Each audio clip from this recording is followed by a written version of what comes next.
The Senate will be in order. The chaplain, Dr. Barry Black, will lead the Senate in prayer.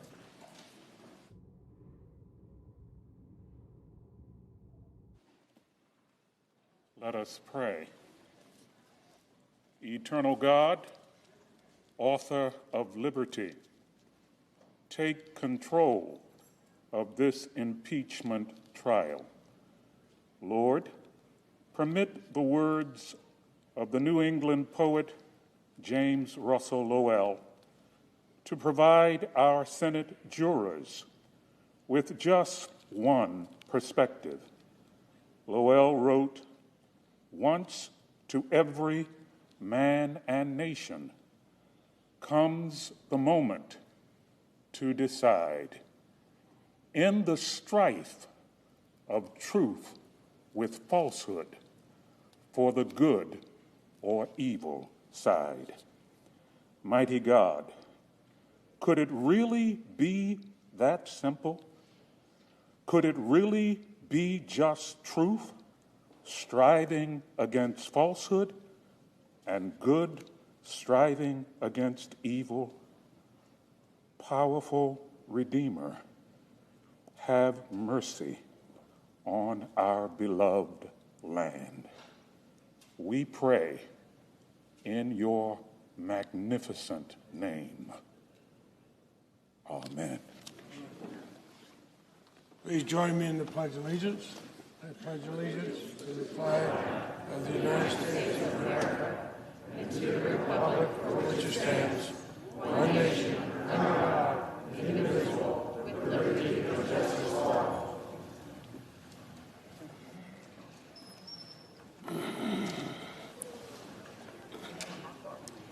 Business is closed. Morning business is closed, and the Senate will convene as a court of impeachment. I ask senators to be seated. If there is no objection, the journal of proceedings of the trial are approved to date. I'd ask the Sergeant-at-Arms to make the proclamation. Hear ye, hear ye, hear ye.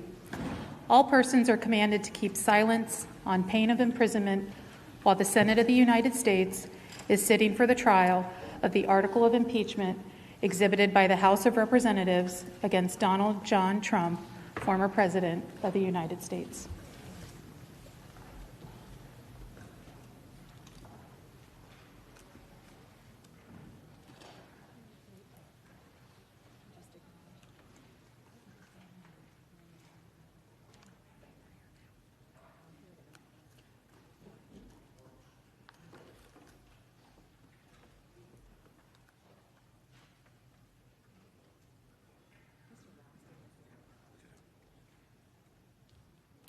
I note the presence in the Senate chamber of the managers on the part of the House Representatives and counsel for the former President of the United States. Mr. President. Majority Leader is recognized. Mr. President, in a moment, I will call up a resolution to govern the structure of the second impeachment trial of Donald John Trump. It's been agreed to by the House managers, the former President's counsel, and is co-sponsored by the Republican leader. It is bipartisan. It's our solemn constitutional duty to conduct a fair and honest impeachment trial of the charges against former President Trump, the gravest charges ever brought against a President of the United States in American history.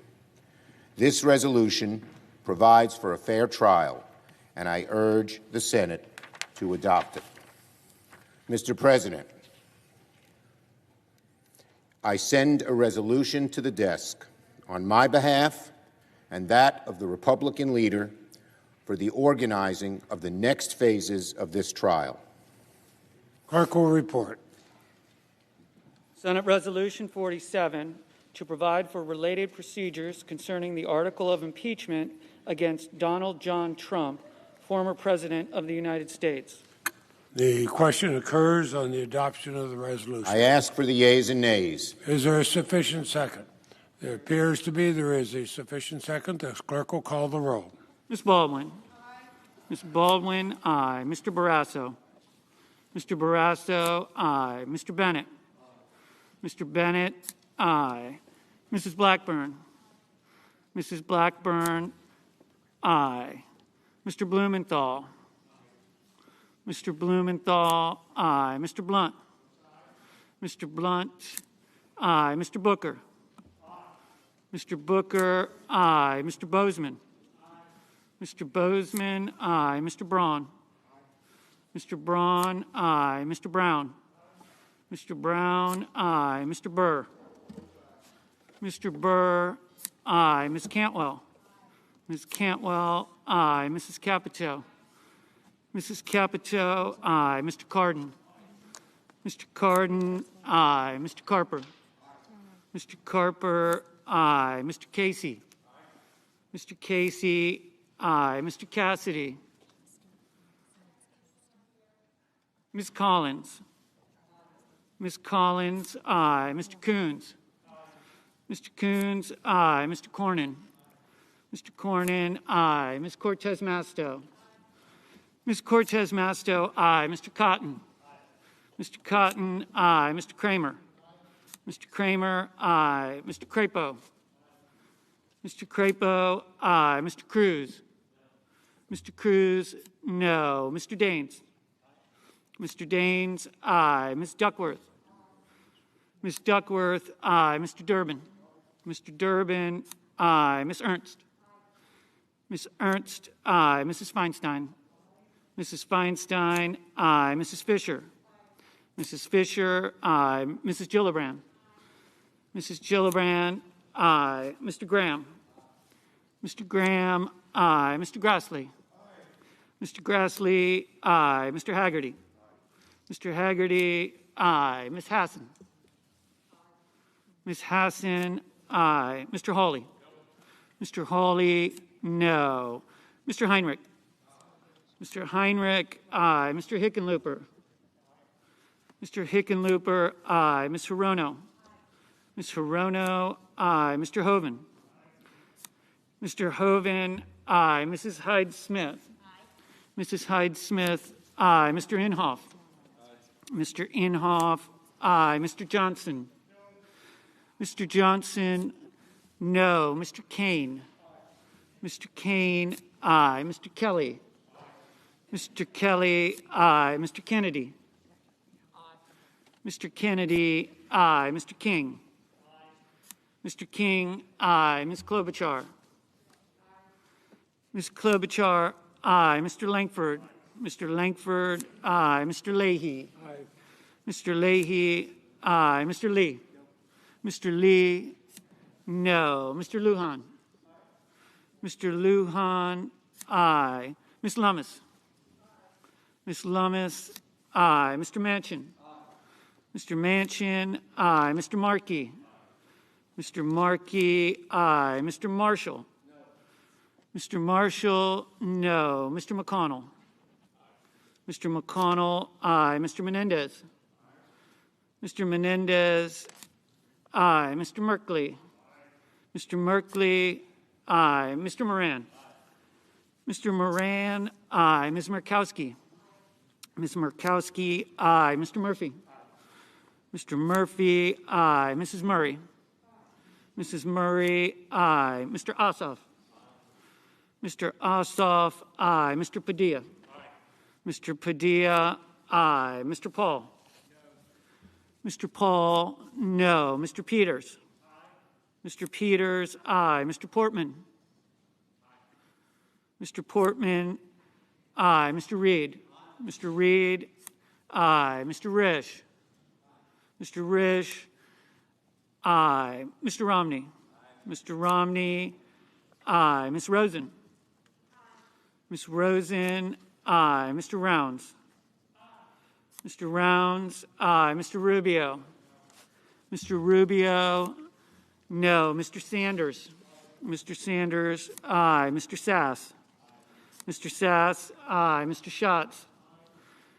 Mr. Schatz, aye. Mr. Schumer? Mr. Schumer, aye. Mr. Scott of Florida?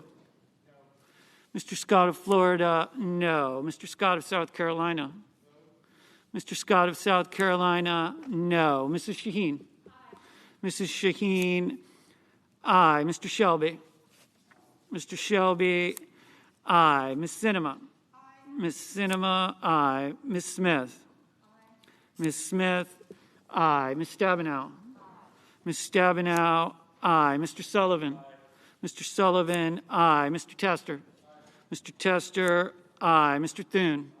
Mr. Thune, aye. Mr. Tillis? Mr. Tillis, aye. Mr. Toomey? Mr. Toomey, aye. Mr. Tuberville? Mr. Tuberville, no. Mr. Van Hollen? Mr. Van Hollen, aye. Mr. Warner?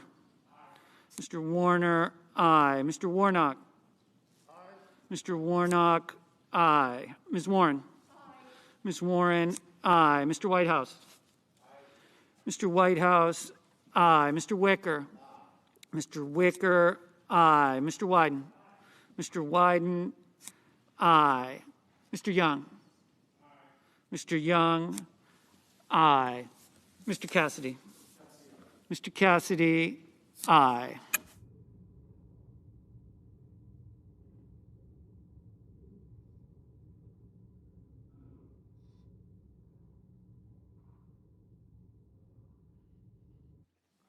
Mr. Haggerty? Mr. Haggerty, no.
In this vote, the yeas are 89, the nays are 11.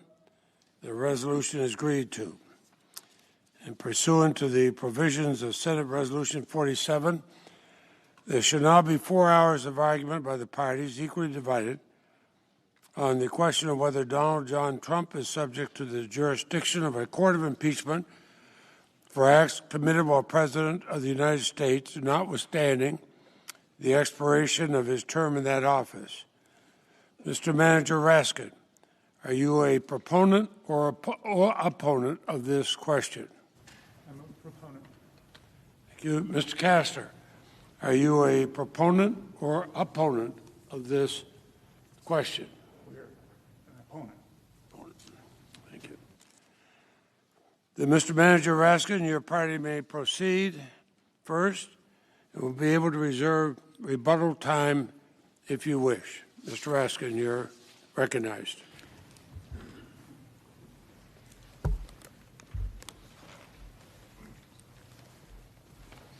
Thank you very much, Mr. President, distinguished members of the Senate. Good afternoon.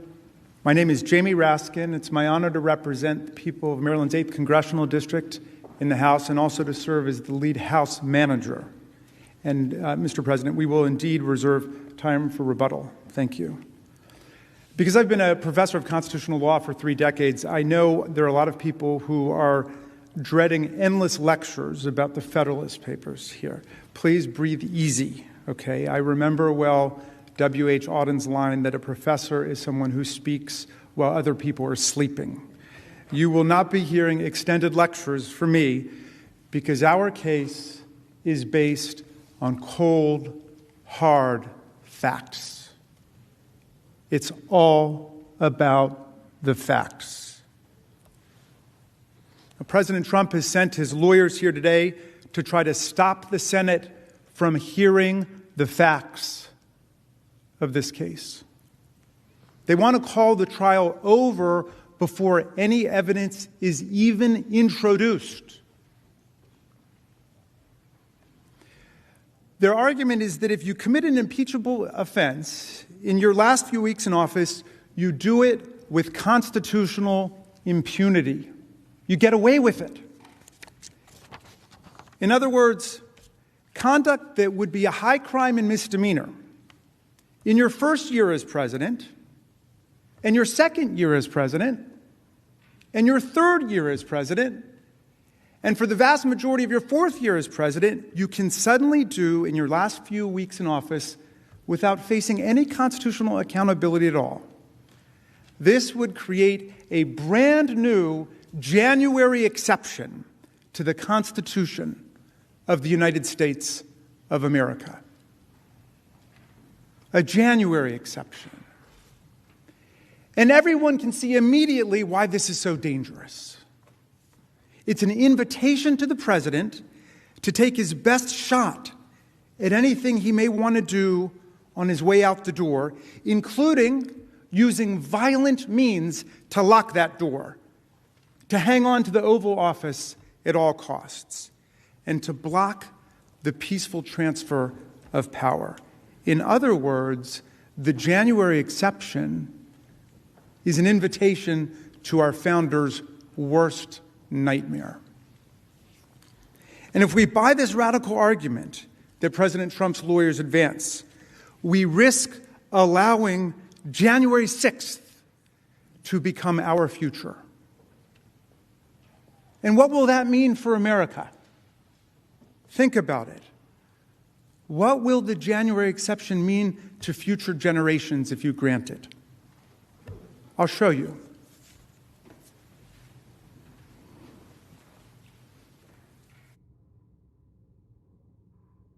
We will stop the steal.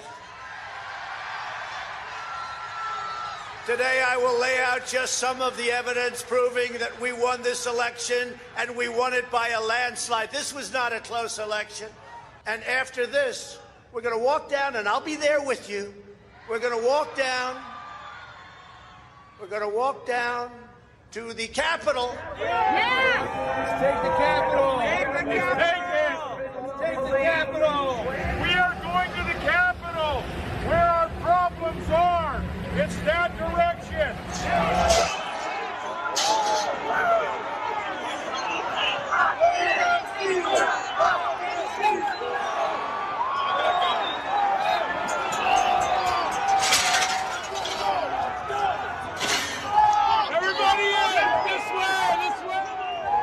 of thousands of votes. They came in duffel bags. Where the hell did they come from?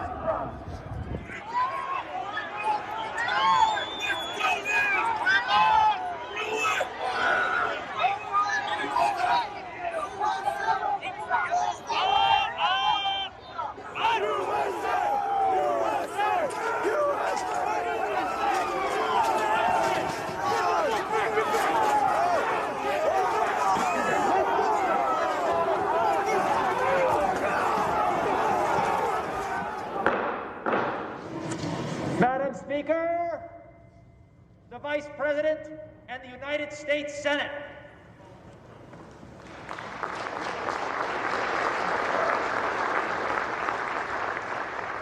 Off the sidewalk. Stand up for him. Stand up for him. We outnumber you 1,000,000 to 1 out here, dude. Take the building! Take the building! Fuck these kids. Join us! That's enough! There's more coming! The Constitution says you have to protect our country, and you have to protect our Constitution. And you can't vote on fraud. And fraud breaks up everything, doesn't it? When you catch somebody in a fraud, you're allowed to go by very different rules. So I hope Mike has the courage to do what he has to do. Talk about you,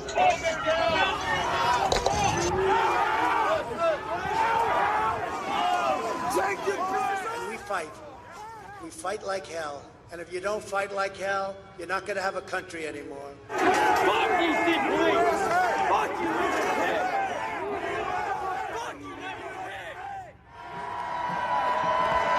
So we're going to walk down Pennsylvania Avenue. I love Pennsylvania Avenue. And we're going to the Capitol. And we're going to try and give our Republicans, the weak ones, because the strong ones don't need any of our help, we're going to try and give them the kind of pride and boldness that they need to take back our country. Get the fuck out of here, you trash!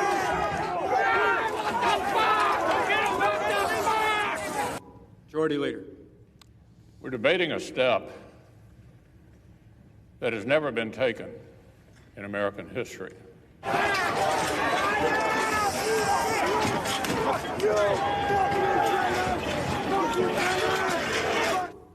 President Trump claims the election was stolen.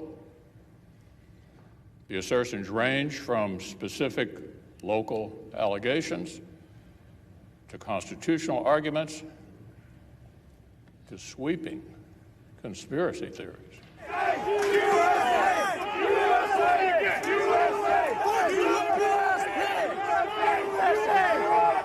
But my colleagues, nothing before us proves illegality anywhere near the massive scale that would have tipped the entire election.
My challenge today is not about the good people of Arizona.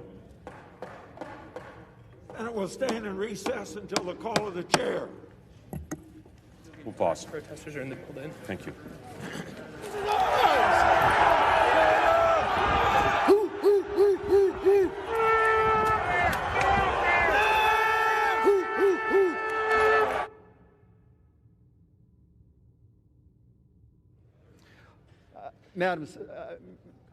Mr. Speaker, can I have order in the chamber? The House will be in order.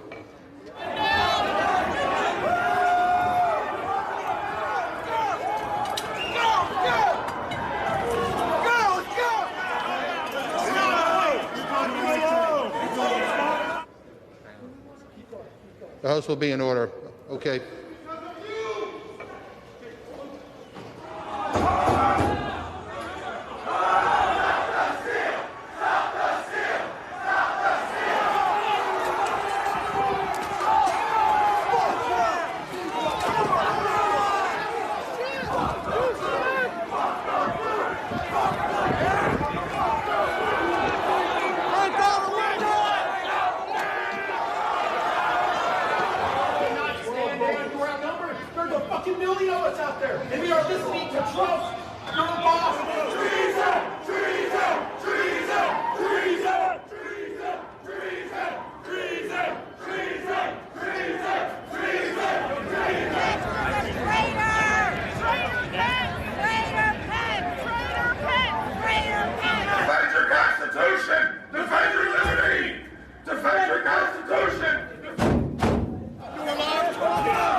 Where the fuck are they?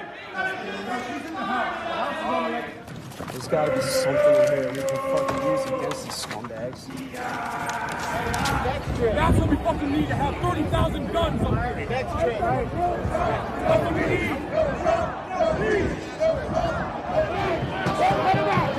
Let's go! Let's go! Take it! Take it out!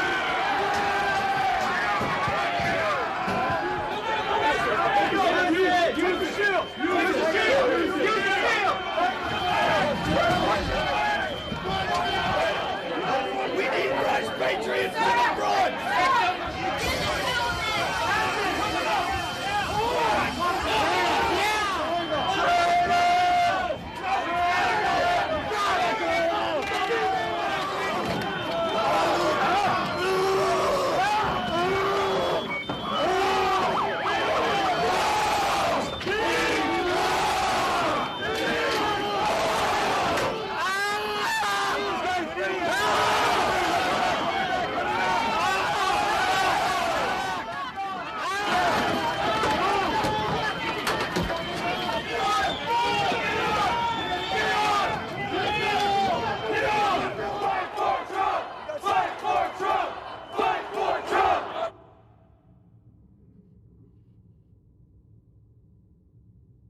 There's never been a time like this where such a thing happened, where they could take it away from all of us, from me, from you, from our country.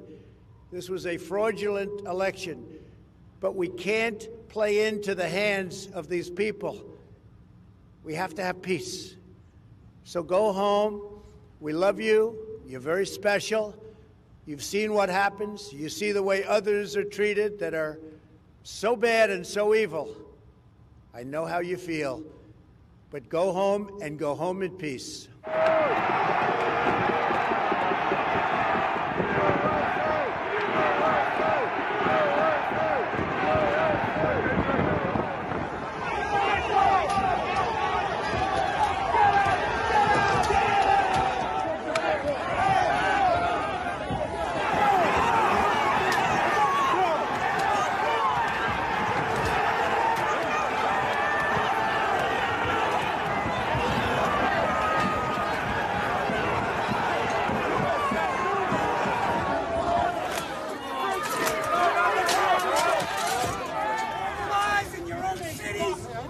Counties, storm your own Capitol buildings, and take down every one of these corrupt motherfuckers.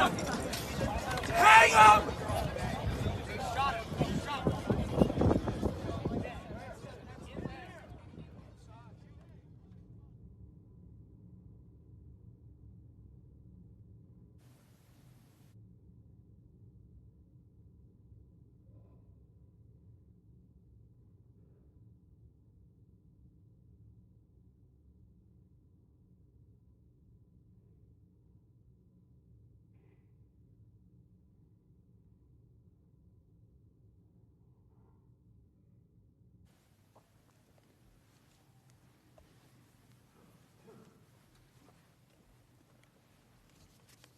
Senators, the president was impeached by the U.S. House of Representatives on January 13th for doing that. You ask what a high crime and misdemeanor is under our Constitution? That's a high crime and misdemeanor. If that's not an impeachable offense, then there is no such thing.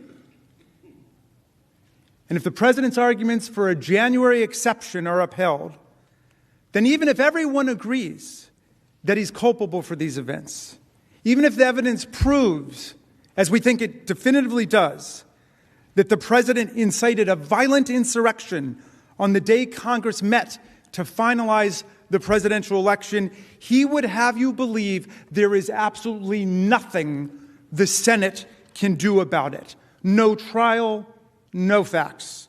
He wants you to decide that the Senate is powerless at that point. That can't be right.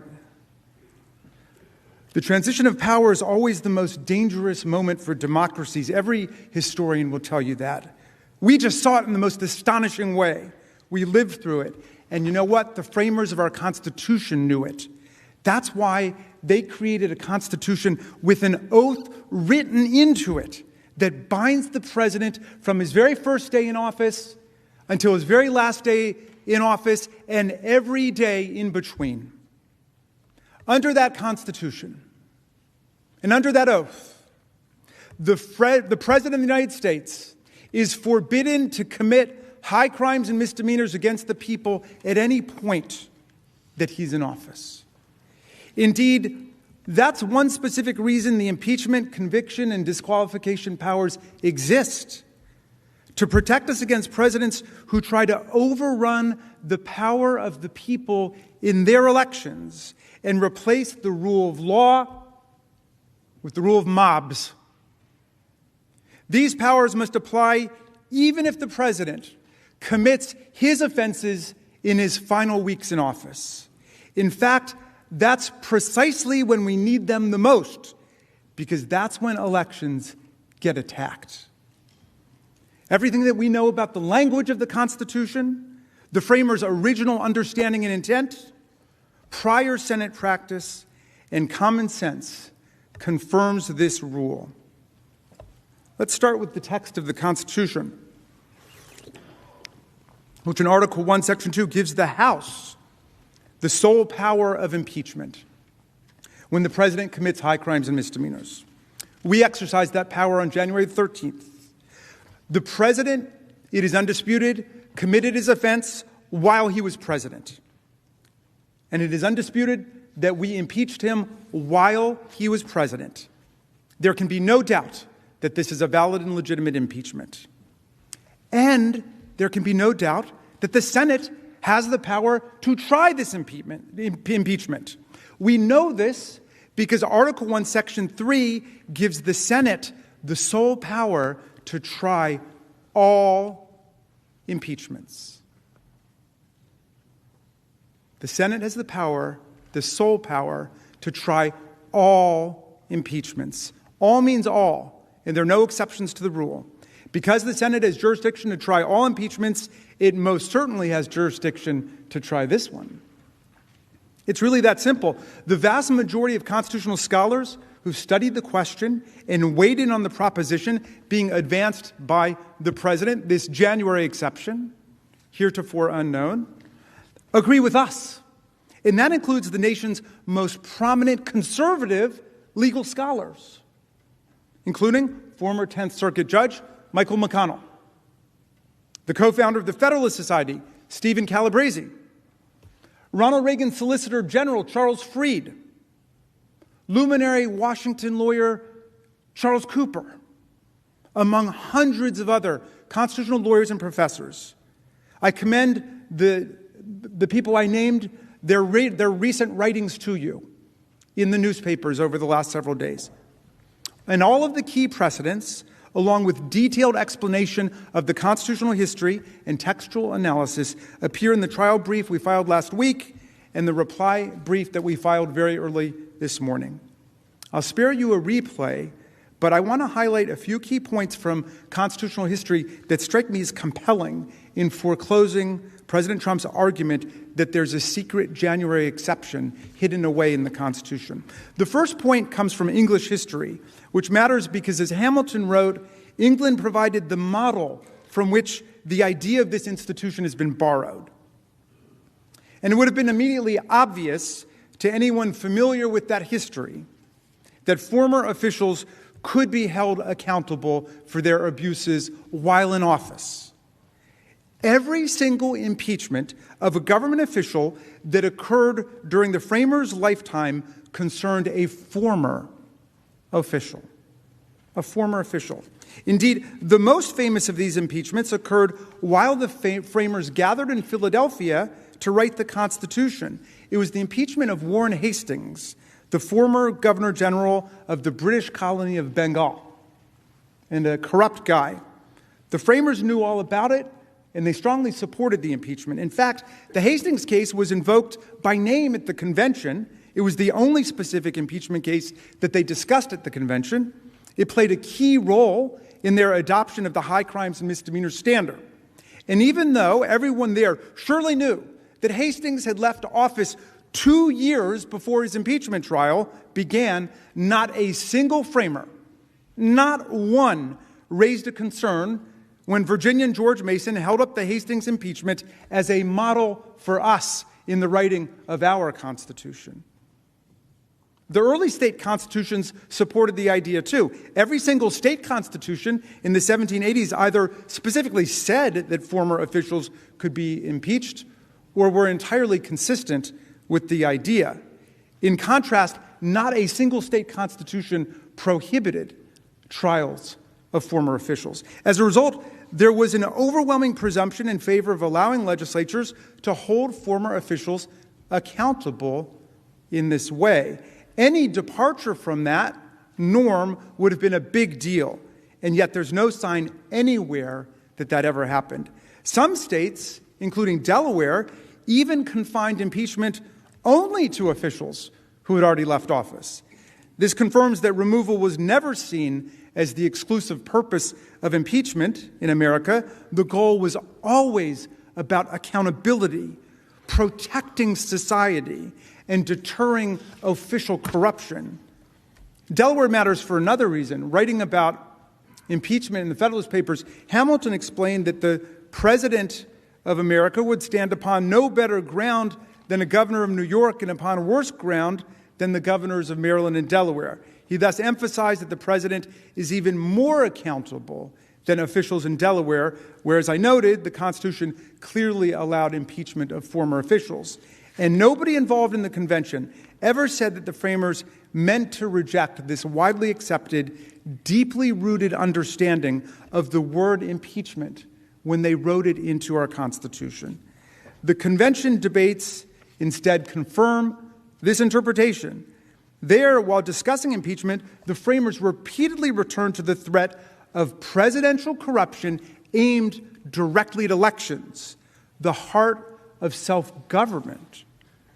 Almost perfectly anticipating President Trump, William Davey of North Carolina explained impeachment was for a president who spared, quote, no effort or means whatever to get himself reelected. Hamilton in Federalist I said the greatest danger to republics and the liberties of the people comes from political opportunists who begin as demagogues and end as tyrants, and the people who are encouraged to follow them. President Trump may not know a lot about the framers, but they certainly knew a lot about him. Given the framers' intense focus on danger to elections and the peaceful transfer of power, it is inconceivable that they designed impeachment to be a dead letter in the president's final days in office, when opportunities to interfere with the peaceful transfer of power would be most tempting and most dangerous, as we just saw. Thus, as a matter of history and original understanding, there is no merit to President Trump's claim that he can incite an insurrection and then insist weeks later that the Senate lacks the power to even hear evidence at a trial, to even hold a trial. The true rule was stated by former President John Quincy Adams when he categorically declared, I hold myself, so long as I have the breath of life in my body, amenable to impeachment by the House for everything I did during the time I held any public office. When he comes up in a minute, my colleague, Mr. Neguse of Colorado, will further pursue the relevant Senate precedents and explain why this body's practice has been supported by the text of the Constitution. And Mr. Cicilline of Rhode Island will then respond to the fallacies presented by the President's counsel.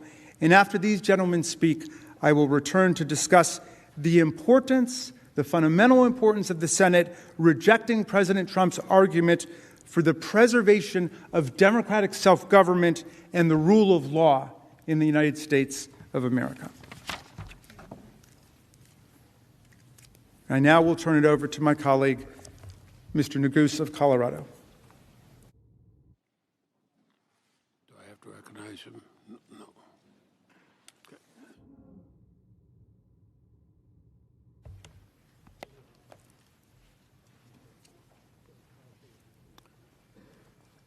Mr. President, distinguished senators, my name is Joe Neguse, and I represent Colorado's 2nd Congressional District in the United States Congress. Like many of you, I'm an attorney. I practiced law before I came to Congress, tried a lot of different cases, some more unique than others. Certainly never a case as important as this one, nor a case with such a heavy and weighty constitutional question for you all to decide. Thankfully, as Lead Manager Raskin so thoroughly explained, the framers have answered that question for you, for us. And you or another over the past 200 years in multiple occasions that we'll go through.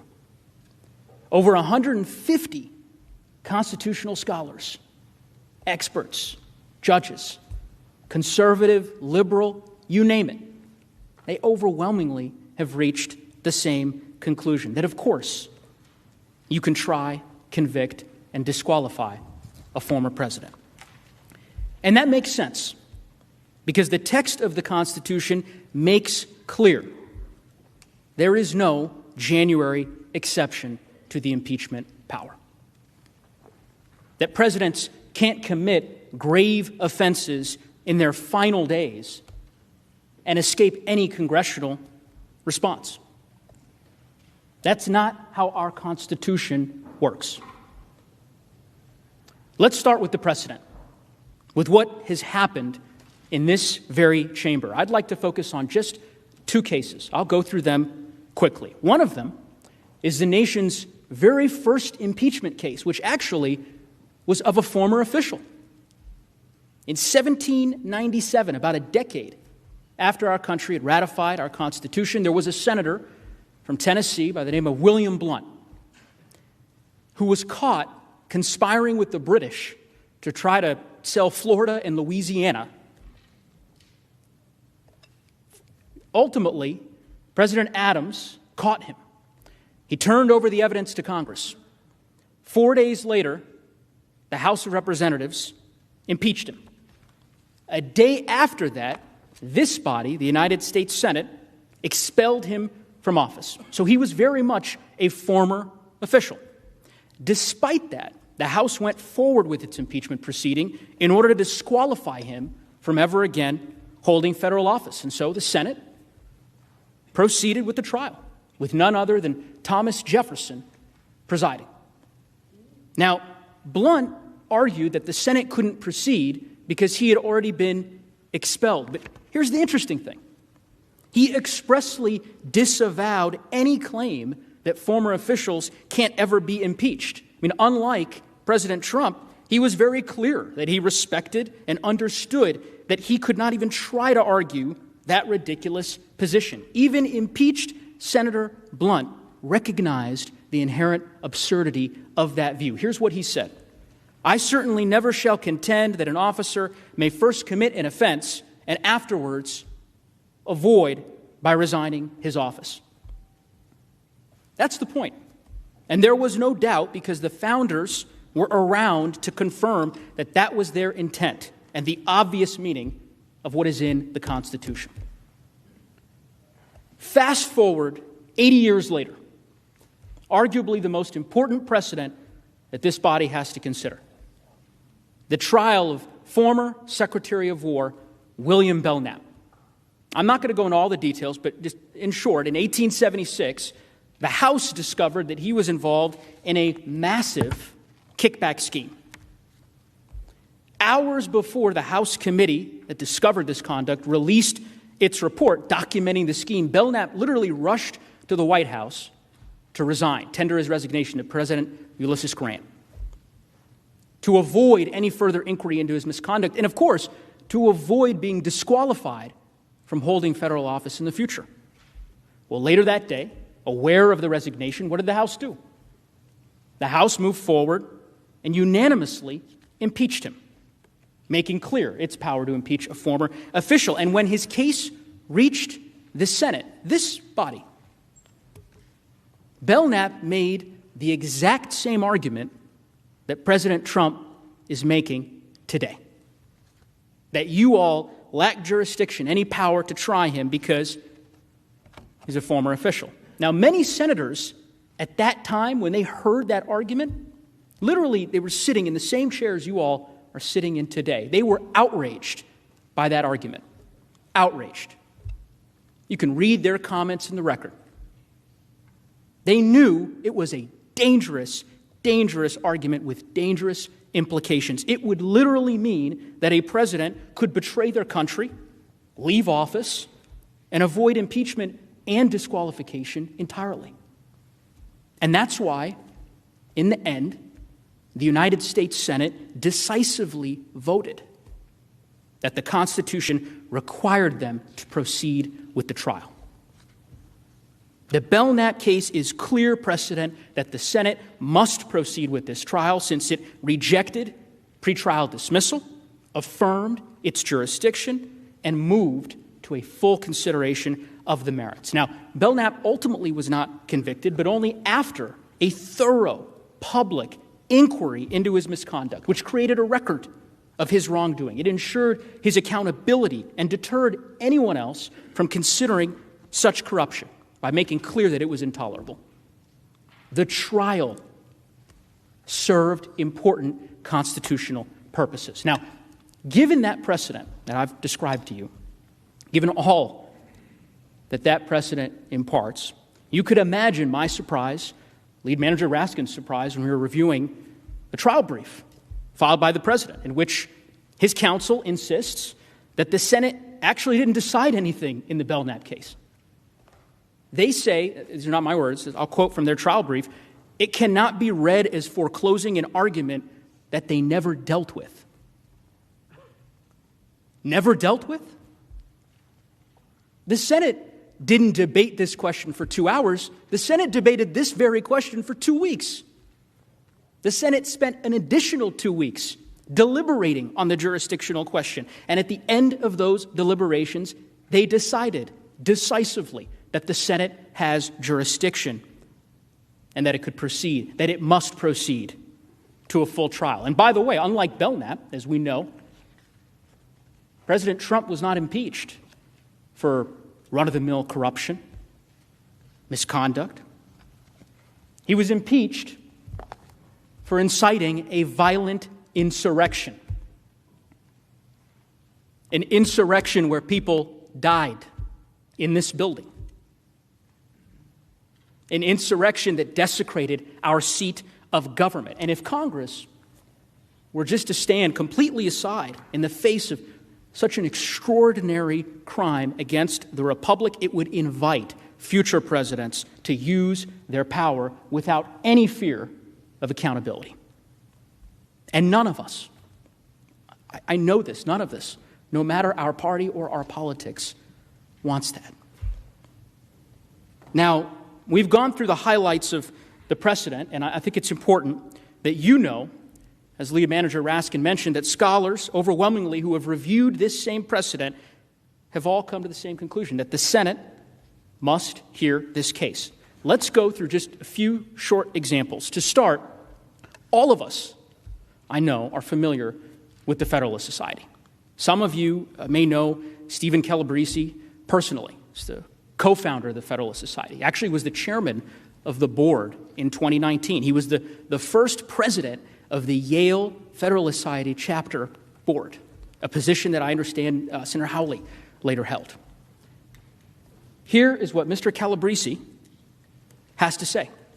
On January 21st, he issued a public letter, stating, "Our carefully considered views of the law lead all of us to agree that the Constitution permits the impeachment, conviction, and disqualification of former officers, including presidents." And by the way, he's not the only one. As Lead Manager Raskin said, President Reagan's former Solicitor General, among many others.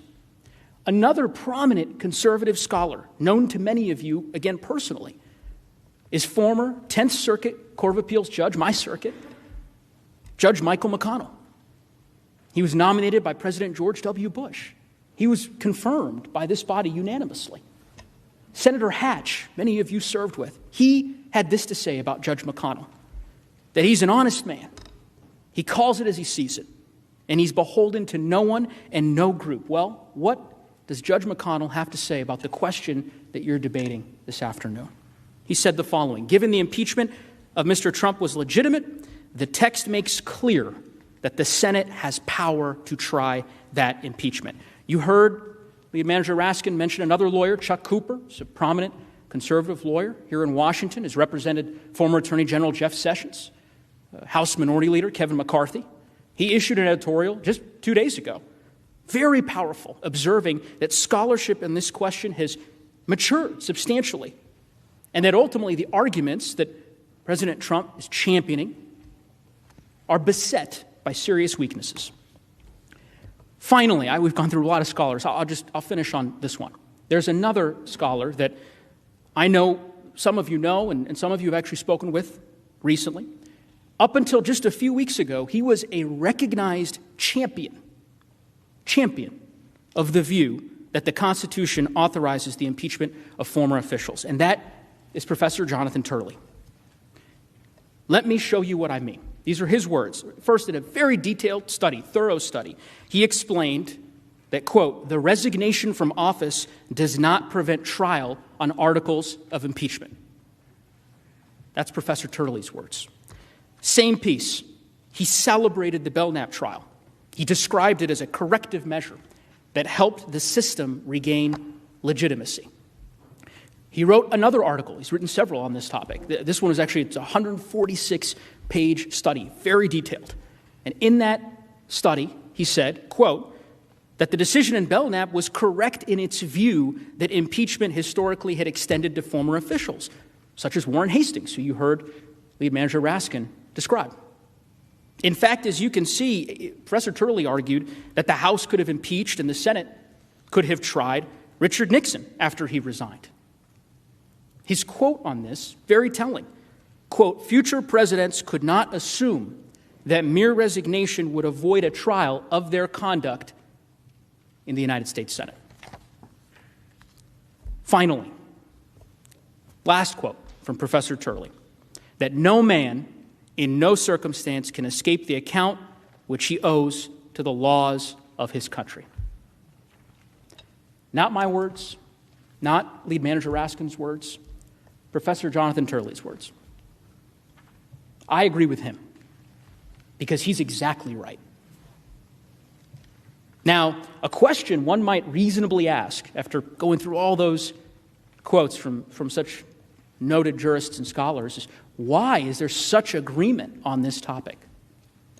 Well, the reason's pretty simple. Because it's what the Constitution says. I want to walk you through 3 provisions of the Constitution that make clear that the Senate must try this case. First, let's start with what the Constitution says about Congress's power in Article 1. You heard Lead Manager Raskin make this point, but it's worth underscoring.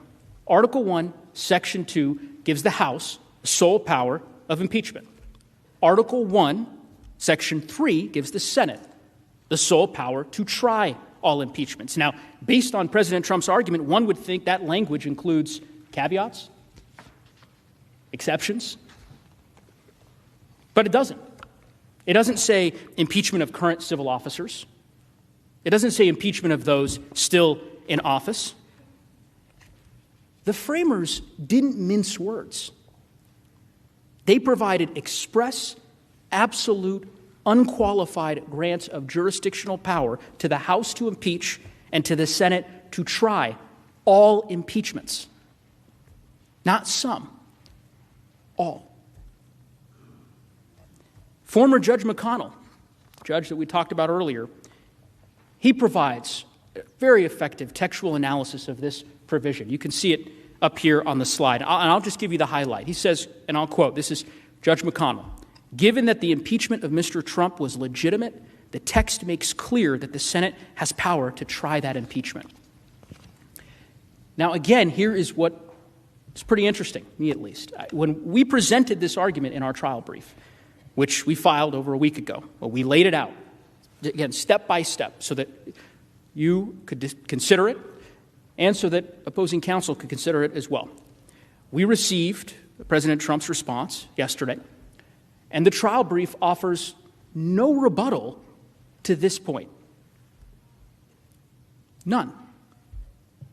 And in fairness, I can't think of any convincing response. I mean, the Constitution is just exceptionally clear on this point. Now, perhaps they will have something to say today about it, but they did not yesterday. There's another provision worth mentioning here because there's been a lot of confusion about it, and I'm going to try to clear this up. This is the provision on removal and disqualification. Now, we all know the Senate imposes a judgment only when it convicts. Up on the screen, you'll see Article 1, Section 3, Clause 7. So with that in mind, the language says that the Senate convicts, the judgment shall not extend further than removal and disqualification. That's it. The meaning is clear. The Senate has the power to impose removal, which only applies to current officials, and separately, it has the power to impose disqualification, which obviously applies to both current and former officers. But it doesn't have the power to go any further than that. Now, as I understand President Trump's argument, they believe that this language somehow says that disqualification can only follow removal of a current officer. But it doesn't. That interpretation essentially rewrites the Constitution. It adds words that aren't there. I mean, after all, the Constitution does not say removal from office and then disqualification. It doesn't say removal from office followed by disqualification. It simply says the Senate can't do more than 2 possible sentences: removal and disqualification. And this, by the way, is not the first time that this direct question has been debated in this chamber. 146 years ago, during the Belknap trial, Senator George Edmunds of Vermont, he's one of the most prestigious Republican senators of his time. He sat right where Senator Grassley sits today. He zeroed in on this exact point during the Belknap trial. This is his quote: "A prohibition against doing more than 2 things cannot be turned into a command to do both or neither."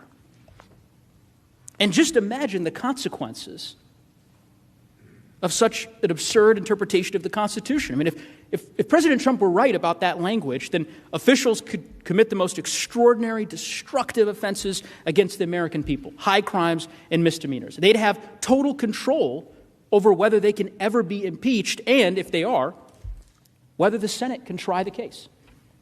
If they want to escape any public inquiry into their misconduct or the risk of disqualification from future office, then it's pretty simple. They could just resign 1 minute before the House impeaches, or even 1 minute before the Senate trial, or they could resign during the Senate trial if it's not looking so well. That would effectively erase disqualification from the Constitution. It would put wrongdoers in charge of whether the Senate can try them.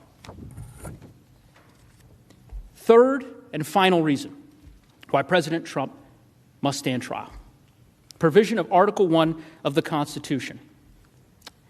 You'll see here on the screen that the Constitution twice describes the accused in an impeachment trial.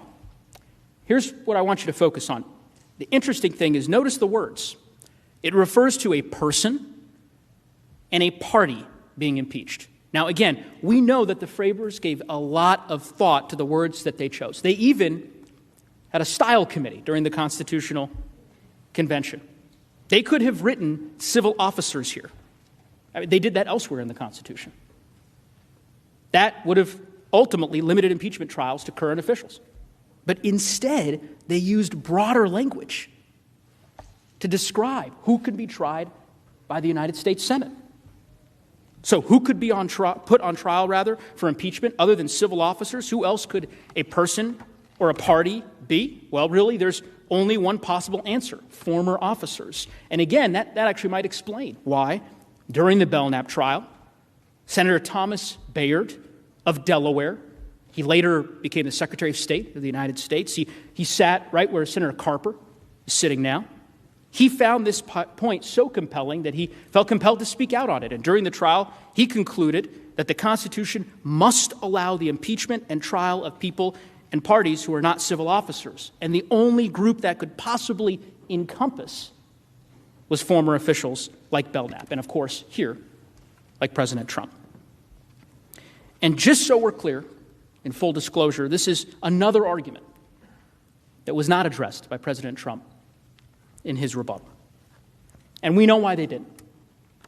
Because their argument doesn't square with the plain text of the Constitution. There is one provision that President Trump relies on almost exclusively. Article 2, Section 4. I'm sure you'll see it when they present their arguments. Their argument is that the language you'll see on the screen somehow prevents you from holding this trial by making removal from office an absolute requirement. But again, where does the language say that? Where does it say anything in that provision about your jurisdiction? In fact, this provision isn't even in the part of the Constitution that addresses your authority. It's in Article 2, not Article 1. And it certainly says nothing about former officials. President Trump's interpretation doesn't square with history, originalism, textualism. In fact, even Chuck Cooper, the famous conservative lawyer I mentioned earlier, with clients like the House Minority Leader, he has concluded that this provision of the Constitution that President Trump relies on cuts against his position. His words.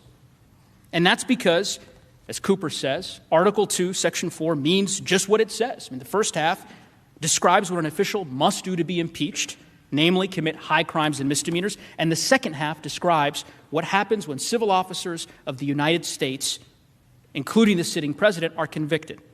Removal from office. That's it.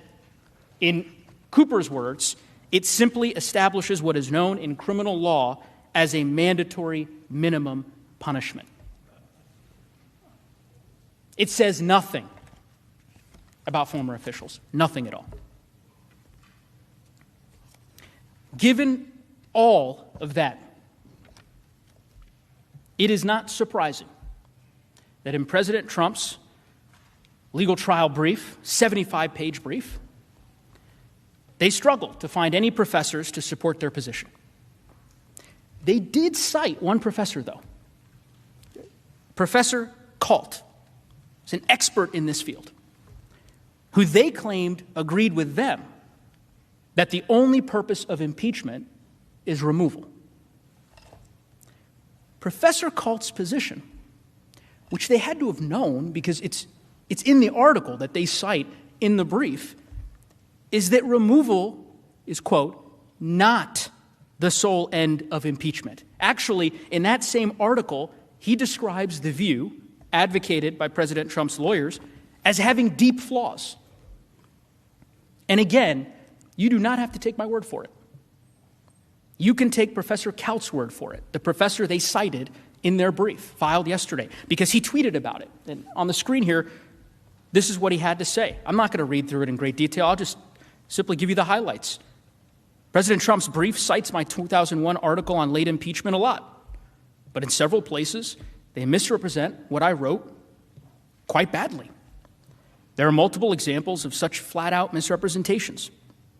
They didn't have to be disingenuous and misleading like this. This key constitutional scholar, relied on by President Trump, said it just right.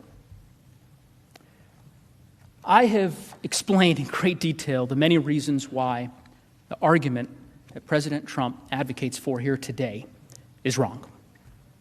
I just want to close with a note about why it's dangerous. Lead Manager Raskin explained that impeachment exists to protect the American people from officials who abuse their power, who betray them. It exists for a case just like this one. Honestly, it is hard to imagine a clearer example of how a president could abuse his office, inciting violence against a co-equal branch of government while seeking to remain in power after losing an election.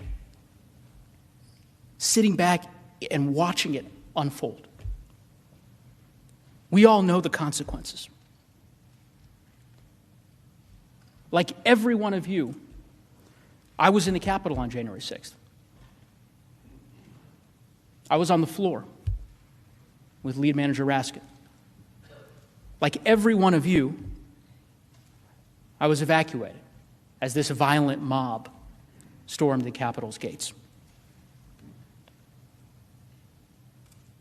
What you experienced that day, what we experienced that day, what our country experienced that day is the framers' worst nightmare come to life.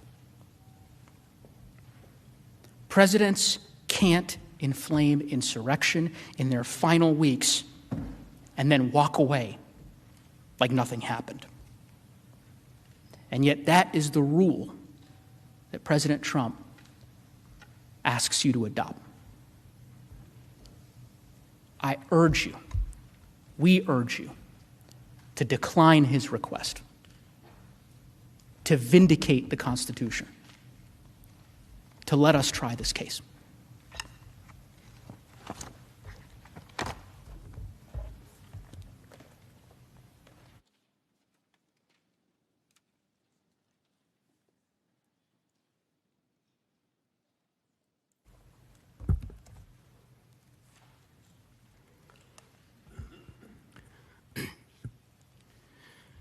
Mr. President, distinguished senators, my name is David Cicilline. I have the honor of representing the 1st Congressional District of Rhode Island. As I hope is now clear from the arguments of Mr. Raskin and Mr. Neguse, impeachment is not merely about removing someone from office. Fundamentally, impeachment exists to protect our constitutional system, to keep each of us safe, to uphold our freedom, to safeguard our democracy. It achieves that by deterring abuse of the extraordinary power that we entrust to our presidents from the very first day in office to the very last day. It also ensures accountability for presidents who harm us or our government.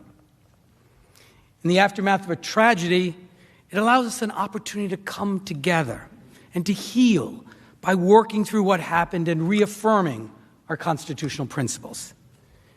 And it authorizes this body, and this body alone, to disqualify from our political system anybody whose conduct in office proves that they present a danger to the republic.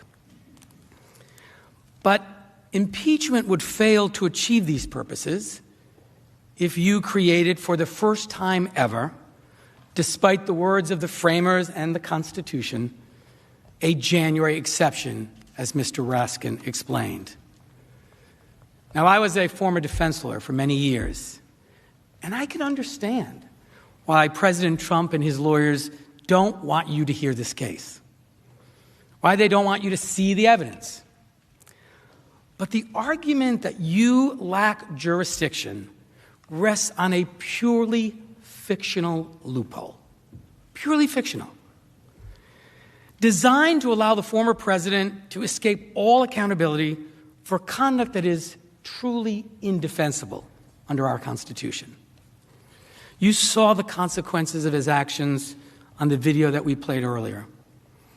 I'd like to emphasize in still greater detail the extraordinary constitutional offense that the former president thinks you have no power whatsoever to adjudicate. While spreading lies about the election outcome in a brazen attempt to retain power against the will of the American people, he incited an armed, angry mob to riot. And not just anywhere, but here, in the seat of our government, in the Capitol, during a joint session of Congress, when the vice president presided, while we carried out the peaceful transfer of power, which was interrupted for the first time in our history. This was a disaster of historic proportion.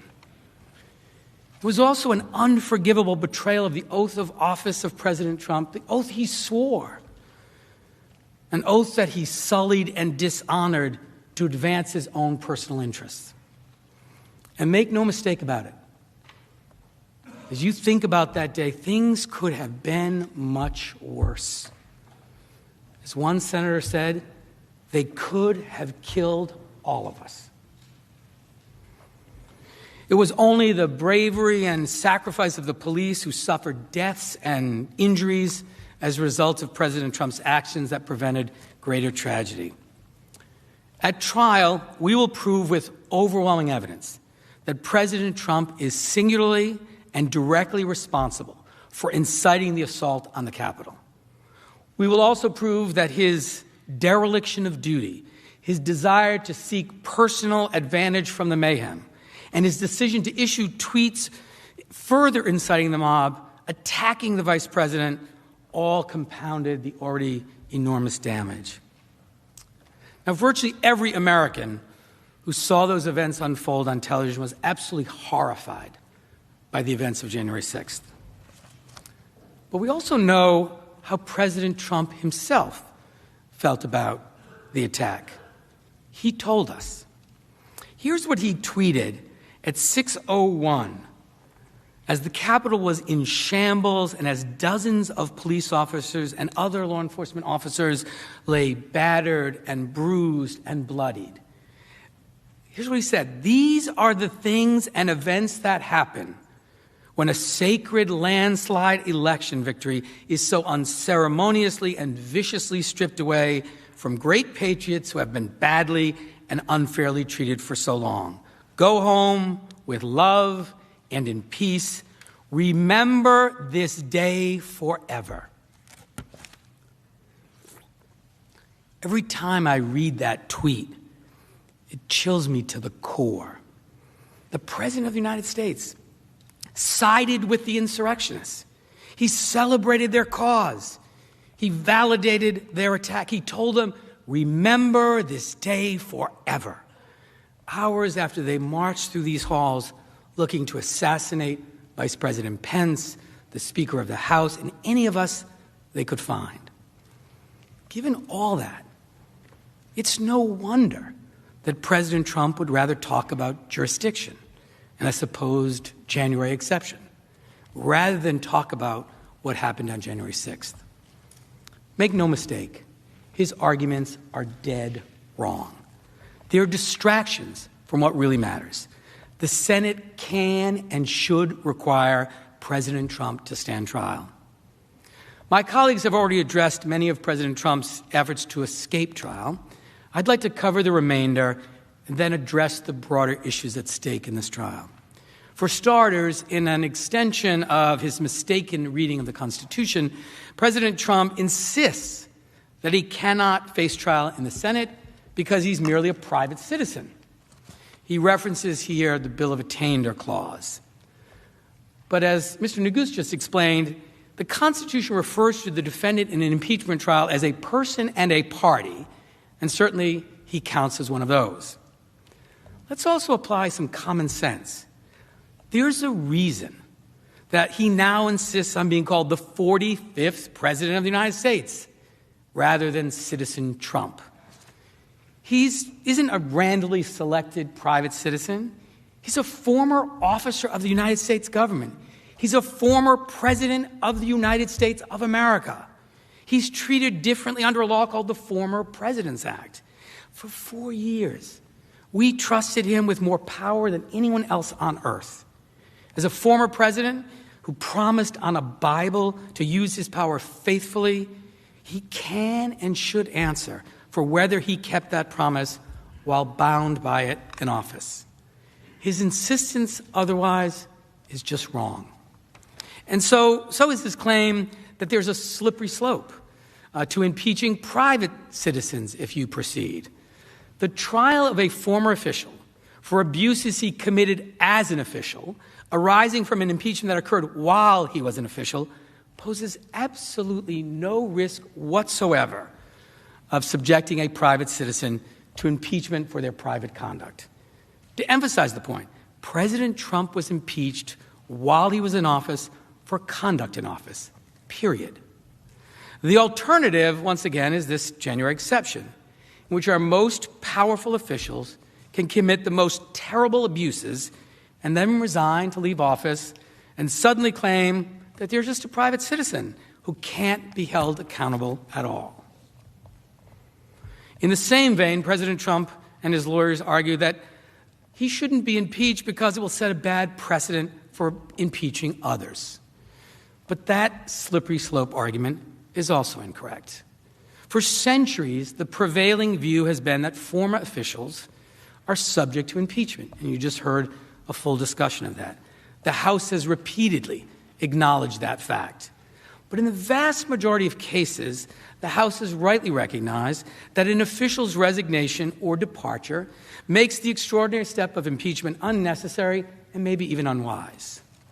As a House manager rightly explained in the Belknap case, and I quote, "There is no likelihood that we shall ever unlimber the clumsy and bulky monster piece of ordnance to take aim at an object from which all danger has gone by," end quote.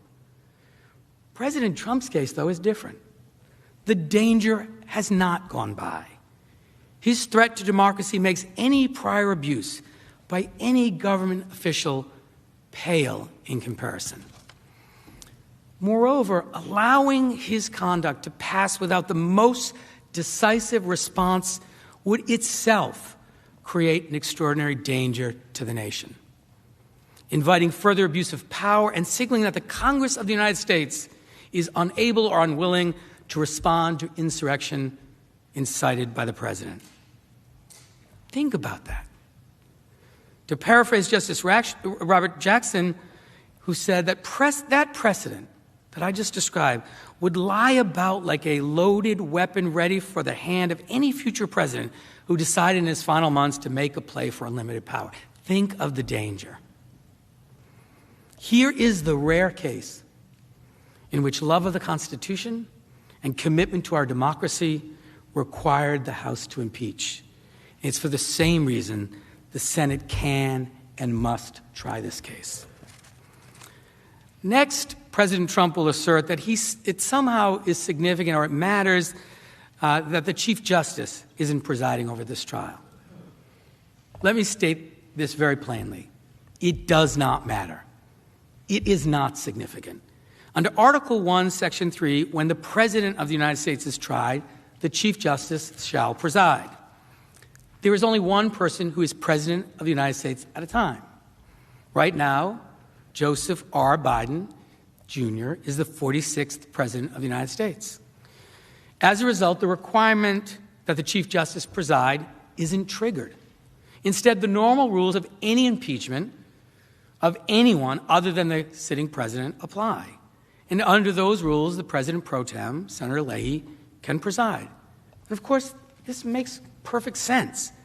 The Chief Justice presides because when the current president is on trial, if Chief Justice doesn't preside, the Vice President could preside.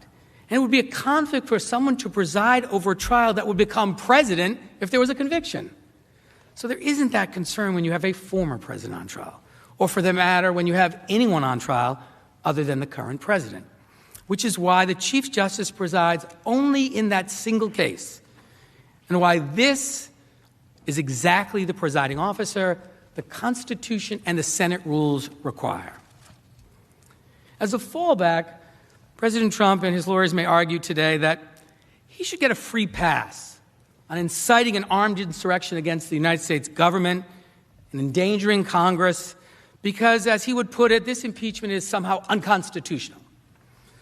So far as I understand it from reading the pleadings in this case, this defense involves cobbling together a bunch of meritless legal arguments, all of them attempting to focus on substance rather than jurisdiction, and insisting that these kitchen sink objections lead the Senate to not try the case. Since they may raise these points at this juncture, I feel obliged really to address them. He may argue, for example, that he didn't receive enough process in the House, even though the House proceedings are more like a grand jury action, which is followed later by trial in the Senate with a full presentation of evidence. Even though the evidence of his high crimes and misdemeanors is overwhelming and supported by a huge public record. Even though we're going to put that evidence before you at this trial. And even though I have a full and fair opportunity to respond to it before all of you. Even though hundreds of others involved in the events of January 6th have already been charged for their role in attacks that the president incited. And even though we invited him to voluntarily come here and testify and tell his story. A request, as you know, that his lawyers immediately refused, presumably because they understood what would happen if he were to testify under oath. Regardless, President Trump's process arguments are not only wrong on their own terms, but they're also completely irrelevant to the question of whether you should hold this trial. That question is answered by the Constitution, and the answer is yes. In addition, separate from his due process complaints, President Trump and his counsel, particularly his counsel, have boasted on TV that to counter the undisputed evidence of what actually happened in this case, you'll see video clips. They'll show video clips of other politicians, including Democratic politicians, using what they consider incendiary language. Apparently, they think this will establish some sort of equivalency, or that it will show in contrast that President Trump's statements at the Save America rally weren't so bad. Like so much of what President Trump's lawyers might say today, that's a gimmick. It's a parlor game meant to inflame partisan hostility and play on our divisions. So let me be crystal clear. President Trump was not impeached because the words he used, viewed in isolation, without context, were beyond the pale. Plenty of other politicians have used strong language. But Donald J. Trump was President of the United States. He sought to overturn a presidential election that had been upheld by every single court to consider it. He spent months insisting to his base that the only way he could lose was a dangerous, wide-ranging conspiracy against them and America itself. He relentlessly attempted to persuade his followers that the peaceful transfer of power that was taking place in the Capitol was an abomination that had to be stopped at all costs. He flirted with groups like the Proud Boys, telling them to stand back and stand by, while endorsing violence and sparking death threats to his opponents. He summoned an armed, angry, and dangerous crowd that wanted to keep him in power and was widely reported to be poised on a hair trigger for violence at his direction. He then made his heated statements in circumstances where it was clear, where it was foreseeable that those statements would spark extraordinary, imminent violence. He then failed to defend the Capitol, the Congress, and the Vice President during the insurrection, engaging in extraordinary dereliction of duty and desertion of duty that was only possible because of the high office he held. He issued statements during the insurrection, targeting the vice president and reiterating the very same lies about the election that had launched the violence in the first place. And he issued a tweet 5 hours after the Capitol was sacked, in which he sided with the bad guys. We all know that context matters, that office and meaning and intent and consequences matter. Simply put, it matters when and where and how we speak. The oaths we sworn and the power we hold matter. President Trump was not impeached because he used words that the House decided are forbidden or unpopular. He was impeached for inciting armed violence against the government of the United States of America. This leads me to a few final thoughts about why it's so important for you to hear this case as authorized and as indeed required by our history and by the Constitution. President Trump's lawyers will say, I expect, that you should dismiss this case so that the country can move on. They'll assert that this impeachment is partisan and that the spirit of bipartisanship and bipartisan cooperation requires us to drop the case and march forward in unity. With all due respect, every premise and every conclusion of that argument is wrong. Just weeks ago, the President of the United States literally incited an armed attack on the Capitol, our seat of government, while seeking to retain power by subverting an election he lost, and then celebrated the attack. People died. People were brutally injured. President Trump's actions endangered every single member of Congress, his own vice president, thousands of congressional staffers, and our own Capitol Police and other law enforcement. This was a national tragedy, a disaster for America's standing in the world. And President Trump is singularly responsible for inciting it. As we will prove, the attack on the Capitol was not solely the work of extremists lurking in the shadows. Indeed, does anyone in this chamber honestly believe that but for the conduct of President Trump, that charged in the article of impeachment, that attack at the Capitol would have occurred? Does anybody believe that? And now his lawyers will come before you and insist, even as the Capitol is still surrounded with barbed wires and fences and soldiers, that we should just move on, let bygones be bygones, and allow President Trump to walk away without any accountability, any reckoning, any consequences. That cannot be right. That is not unity. That's the path to fear of what future presidents could do. So there's a good reason why this article of impeachment passed the House with bipartisan support. The principles at stake belong to all Americans, from all walks of life. We have a common interest in making clear that there are lines nobody can cross, especially the President of the United States. And so we share an interest in this trial where the truth can be shown and where President Trump can be called to account for his offenses. William Faulkner famously wrote that the past is never dead. But this isn't even the past. This just happened. It's still happening. Look around you as you come to the Capitol and come to work. I really do not believe that our attention span is so short, that our sense of duty so frail, our factional loyalty so all-consuming, that the president can provoke an attack on Congress itself and get away with it just because it occurred near the end of his term.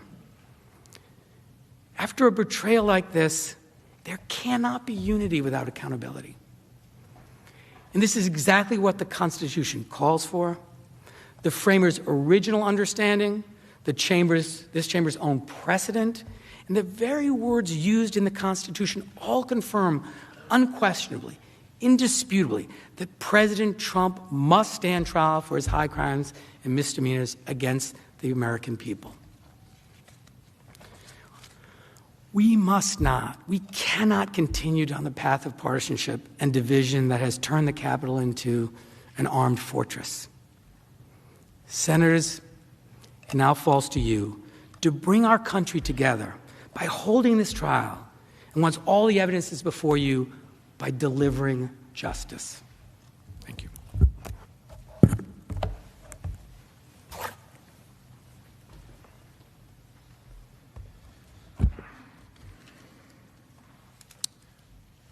Senators, Mr. President, to close, I want to say something personal about the stakes of this decision, whether President Trump can stand trial and be held to account for inciting insurrection against us.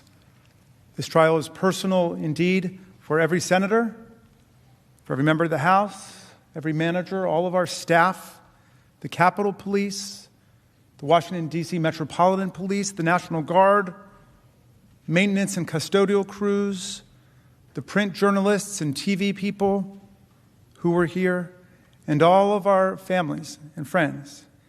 And I hope this trial reminds America how personal democracy is, and how personal is the loss of democracy, too. Distinguished members of the Senate, my youngest daughter, Tabitha, was there with me on Wednesday, January 6th. It was the day after we buried her brother, our son Tommy, the saddest day of our lives. Also, there was my son-in-law, Hank, who's married to our oldest daughter, Hannah, and I consider him a son, too, even though he eloped with my daughter and didn't tell us what they were going to do. But it was in the middle of COVID-19. But the reason they came with me that Wednesday, January 6th, was because they wanted to be together with me in the middle of a devastating week for our family. And I told them I had to go back to work because we were counting electoral votes that day on January 6th. It was our constitutional duty. And I invited them instead to come with me to witness this historic event, the peaceful transfer of power in America. And they said they heard that President Trump was calling on his followers to come to Washington to protest, and they asked me directly, would it be safe? Would it be safe? And I told them, of course it should be safe. This is the Capitol. Steny Hoyer, our majority leader, had kindly offered me the use of his office on the House floor because I was one of the managers that day and we were going through our grief. So Tabitha and Hank were with me in Steny's office as colleagues dropped by to console us about the loss of our middle child, Tommy, our beloved Tommy. Mr. Neguse and Mr. Cicilline actually came to see me that day. Dozens of members, lots of Republicans, lots of Democrats came to see me. And I felt a sense of being lifted up from the agony. And I won't forget their tenderness. And through the tears, I was working on a speech for the floor when we would all be together in joint session. And I wanted to focus on unity when we met in the House. I quoted Abraham Lincoln's famous 1838 Lyceum speech, where he said that if division and destruction ever come to America, it won't come from abroad. It'll come from within, said Lincoln. And in that same speech, Lincoln passionately deplored mob violence. This was right after the murder of Elijah Lovejoy, the abolitionist newspaper editor. And Lincoln deplored mob violence, and he deplored mob rule. And he said it would lead to tyranny and despotism in America. That was the speech I gave that day after the House very graciously and warmly welcomed me back. And Tabitha and Hank came with me to the floor, and they watched it from the gallery. And when it was over, they went back to that office, Steny's office, off of the House floor. They didn't know that the House had been breached yet, and that an insurrection, a riot, or a coup had come to Congress. And by the time we learned about it, about what was going on, it was too late. I couldn't get out there to be with them in that office. And all around me, people were calling their wives and their husbands, their loved ones, to say goodbye. Members of Congress, in the House anyway, were removing their congressional pins so they wouldn't be identified by the mob as they tried to escape the violence. Our new chaplain got up and said a prayer for us, and we were told to put our gas masks on. And then there was a sound I will never forget, the sound of pounding on the door like a battering ram. The most haunting sound I ever heard, and I will never forget it. My chief of staff, Julie Tagan, was with Tabitha and Hank locked and barricaded in that office. The kids hiding under the desk, placing what they thought were their final texts and whispered phone calls to say their goodbyes. They thought they were going to die. My son-in-law had never even been to the Capitol before. And when they were finally rescued, over an hour later by Capitol officers, and we were together, I hugged them and I apologized, and I told my daughter Tabitha,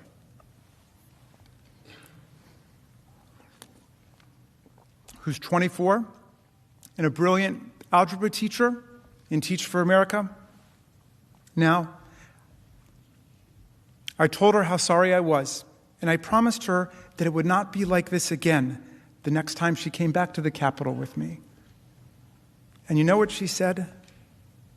She said, "Dad, I don't want to come back to the Capitol again."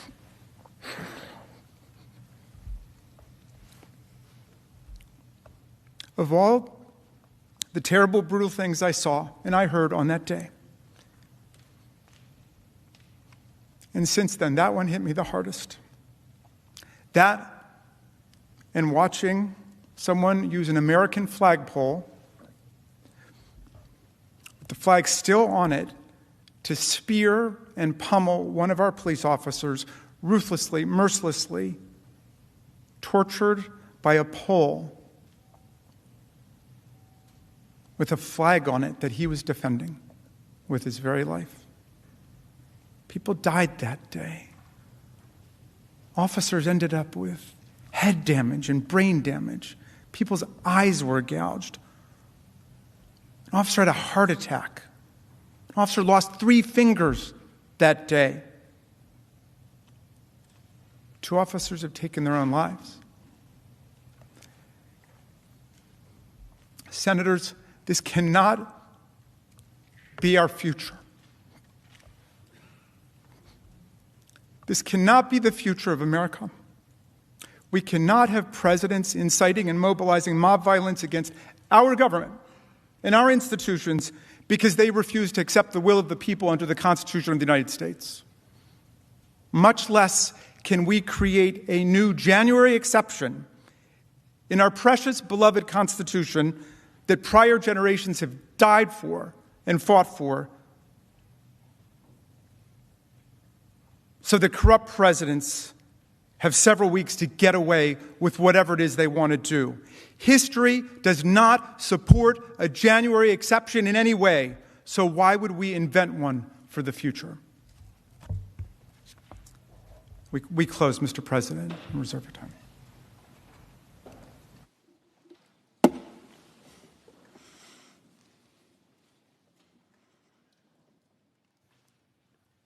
I ask unanimous consent.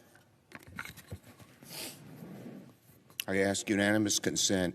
There now be a 10-minute break. I ask unanimous consent the Senate recess for 10 minutes. Without objection, so ordered.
Do I say anything?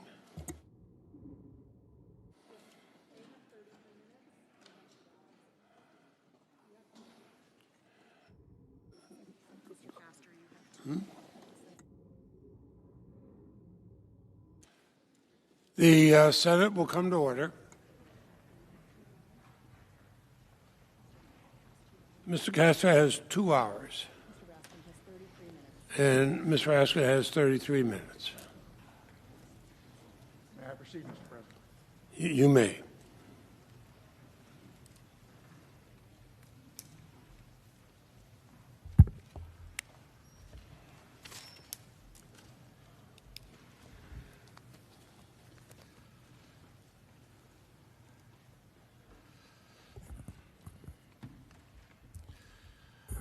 Mr. President and members of the United States Senate, thank you for taking the time to hear from me. My name is Bruce Castor.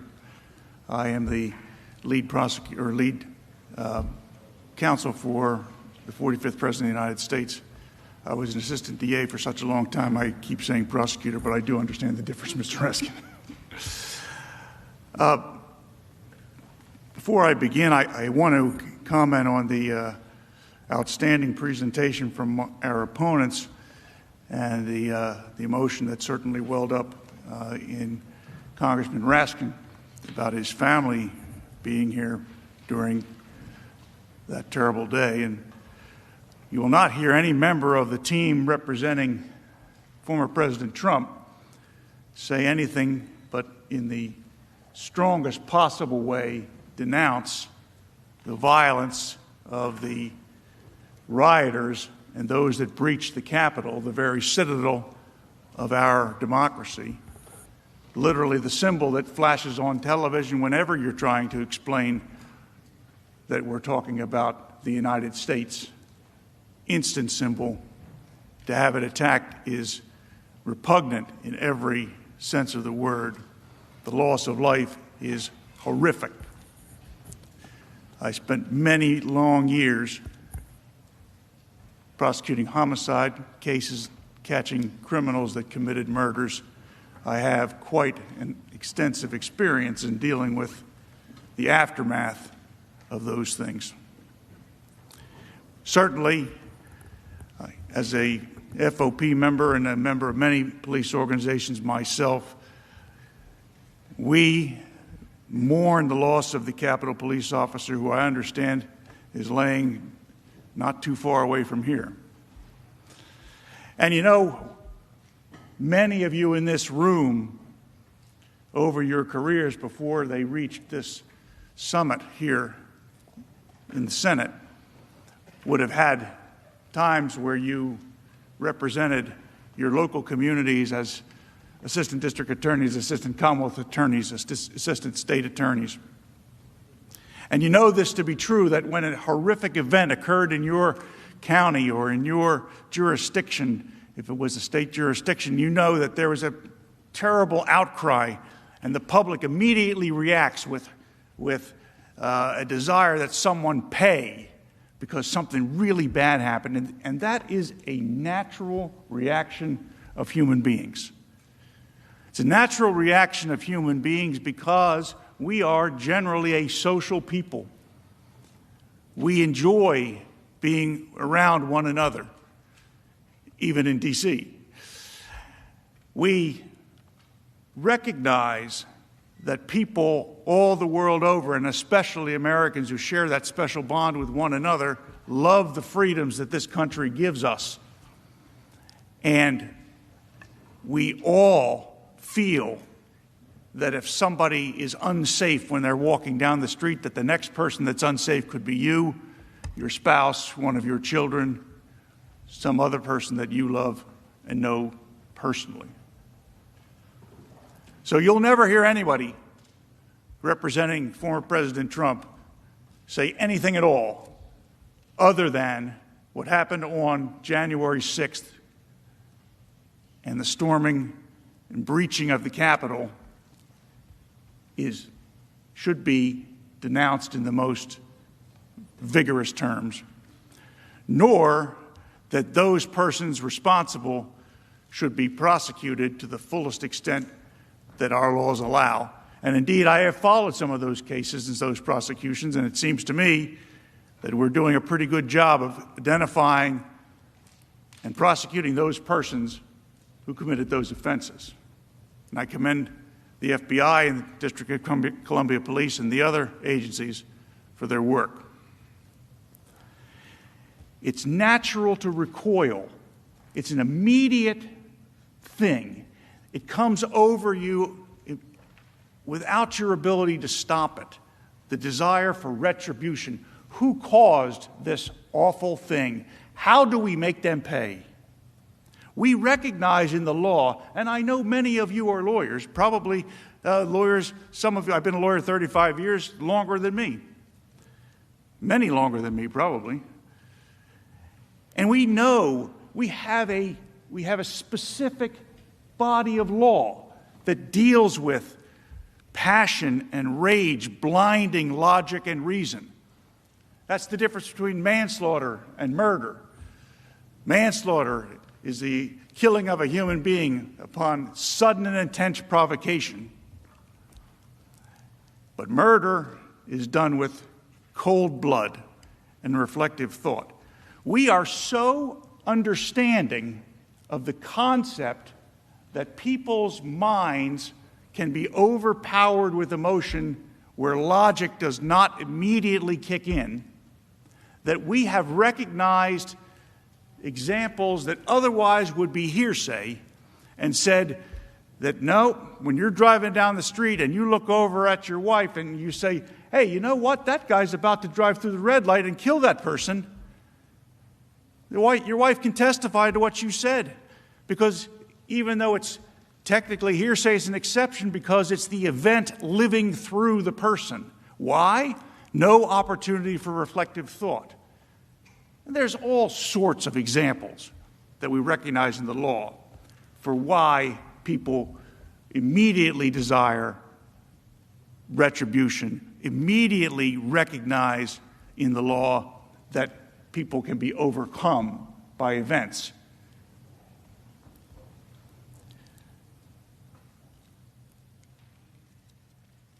And you know,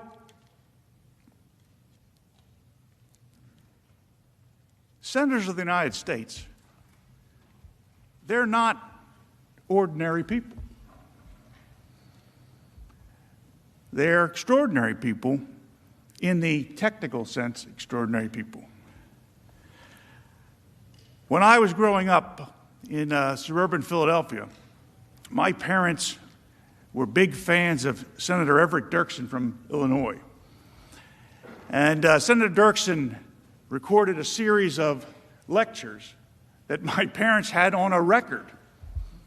And we still know what records are, right? On the thing you put the needle down on and you play it.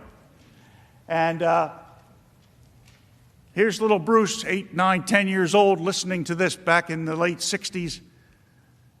And I would be listening to that voice. If you ever heard Everett Dirksen's voice, it's the most commanding, gravelly voice that just oozes belief and sincerity. Must have been a phenomenal United States senator.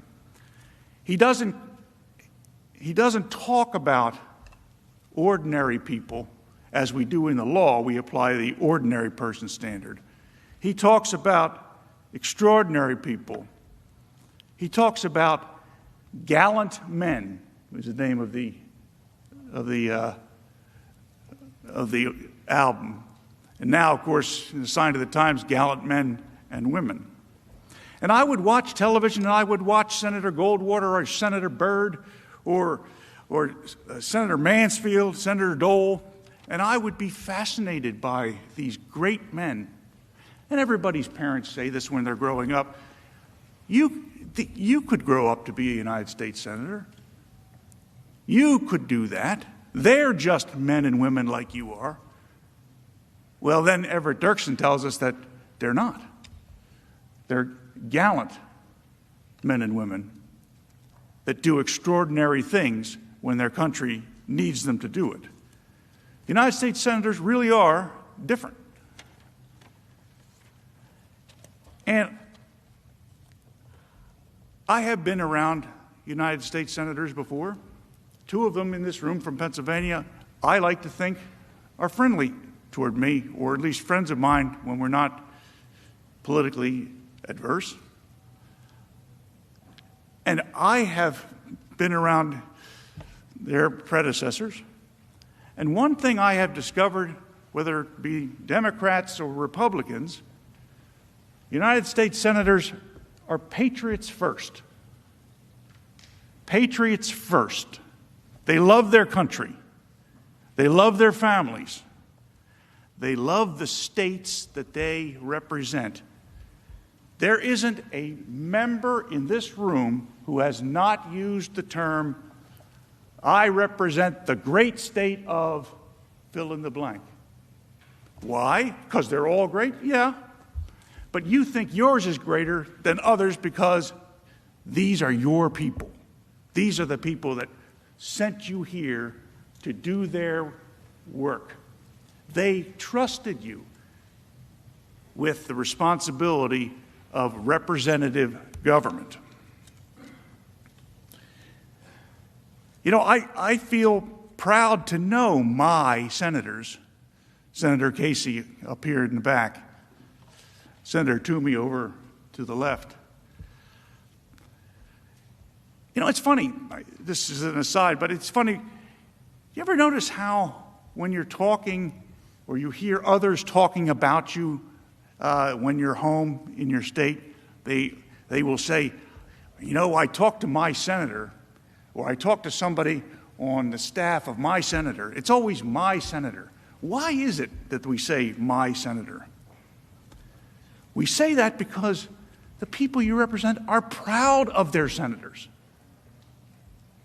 They absolutely feel that connection of pride, because that's not just Pat Toomey of Pennsylvania. That's my senator from Pennsylvania, or Bob Casey from Scranton. That's my senator. And you like that. People like that. The people back home really do. And United States senators have a reputation, and it's deserved. They have a reputation for cool-headedness, being erudite. The men and women that we send from back home to D.C. to look after our interests. We feel a sense of ownership and a sense of pride in our senators. There's plenty of times I've been around in political gatherings where I hear, there's no way Senator Toomey's going to allow that.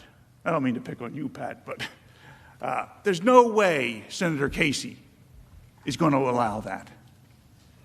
Because we feel pride, and something bad is potentially in the wind. And we expect our United States senators not reacting to popular will and not reacting to popular emotions. We expect them to do what is right, notwithstanding what is immediately and expedient that the media tells us is the topic of the day.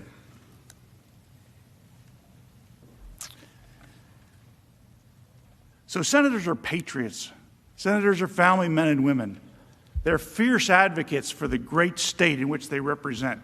And somewhere far down that list of attributes, way below patriot, and way below love of family and country, and way below fierce advocates for their states, far down, at least that's what I thought, anyway, and I still think that. Somewhere far down that list, senators have some obligation to be partisans, to represent a group of beliefs that are similar to beliefs shared by other United States senators. I understand that. And in fact, I have no problem with that system. It helps us debate and decide what is best for America, the robust debate of different points of view. And I dare say that Senator Schumer and Senator McConnell represent those things in this body and make sure that everything is talked out and robustly debated in this room before United States senators make a decision of extreme importance to the people they represent. I know you aren't allowed to talk, but I don't see either one of them jumping up and saying I'm wrong about that, because I think that that's what happens. I think United States senators try to listen to each other's views. I think United States senators try to do what is right for the country, and far down is partisanship.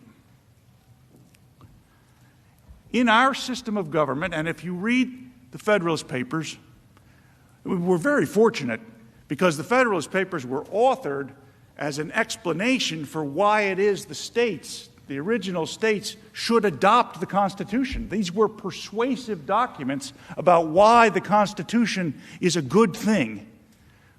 Because if the individual state legislatures didn't adopt the Constitution, we would not have it.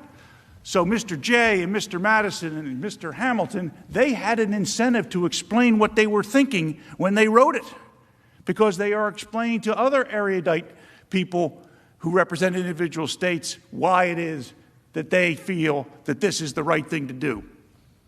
And in fact, as many of you well know, Madison had to promise that there would be a Bill of Rights immediately upon adoption, or we wouldn't have a Constitution.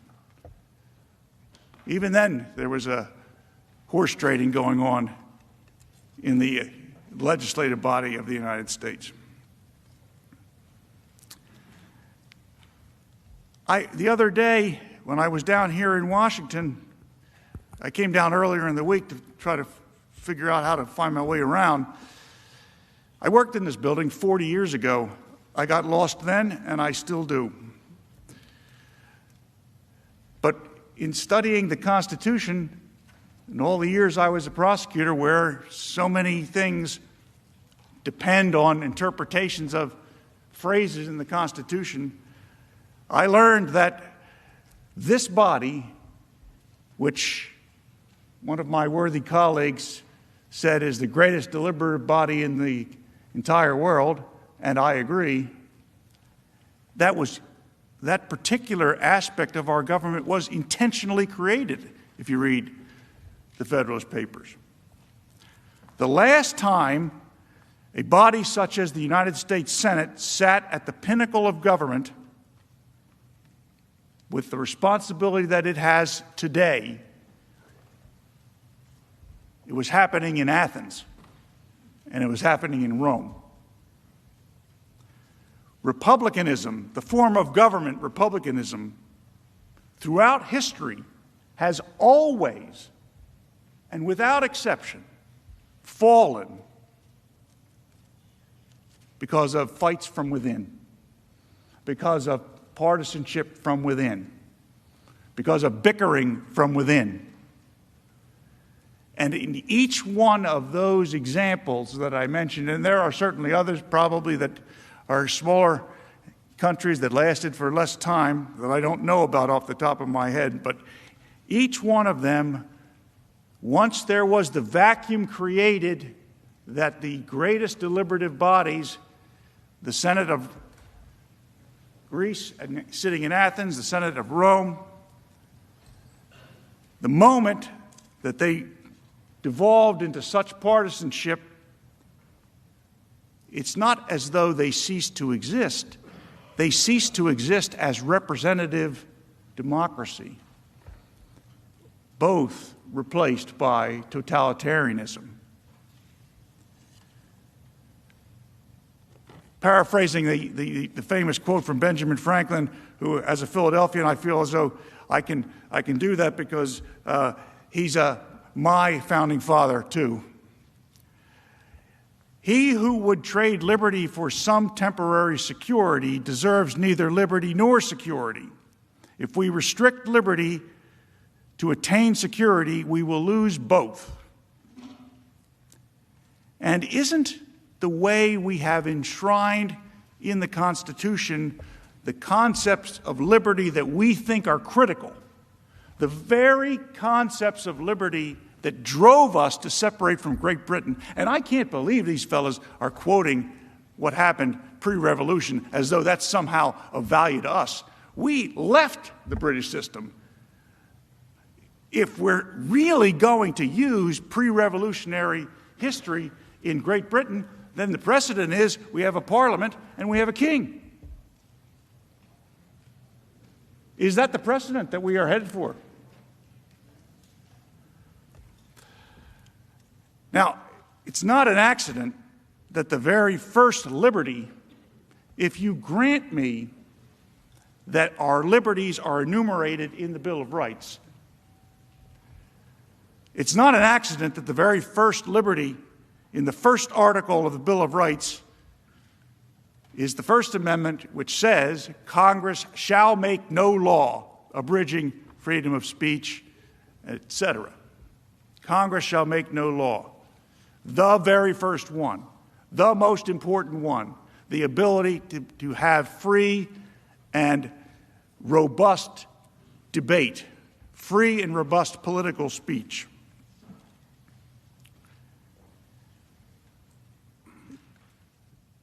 Something that Mr. Raskin and his team brought up is that it's somehow a suggestion from former President Trump's team that when various public officials were not denouncing the violence that we saw over the summer, that was somehow the former president equating that speech to his own. Not at all. Exactly backwards. I saw a headline, Representative so-and-so seeks to walk back comments about, I forget what it was, something that bothered her. I was devastated when I saw that she thought it was necessary to go on television yesterday or the day before and say she needs to walk back her comments. She should be able to comment as much as she wants.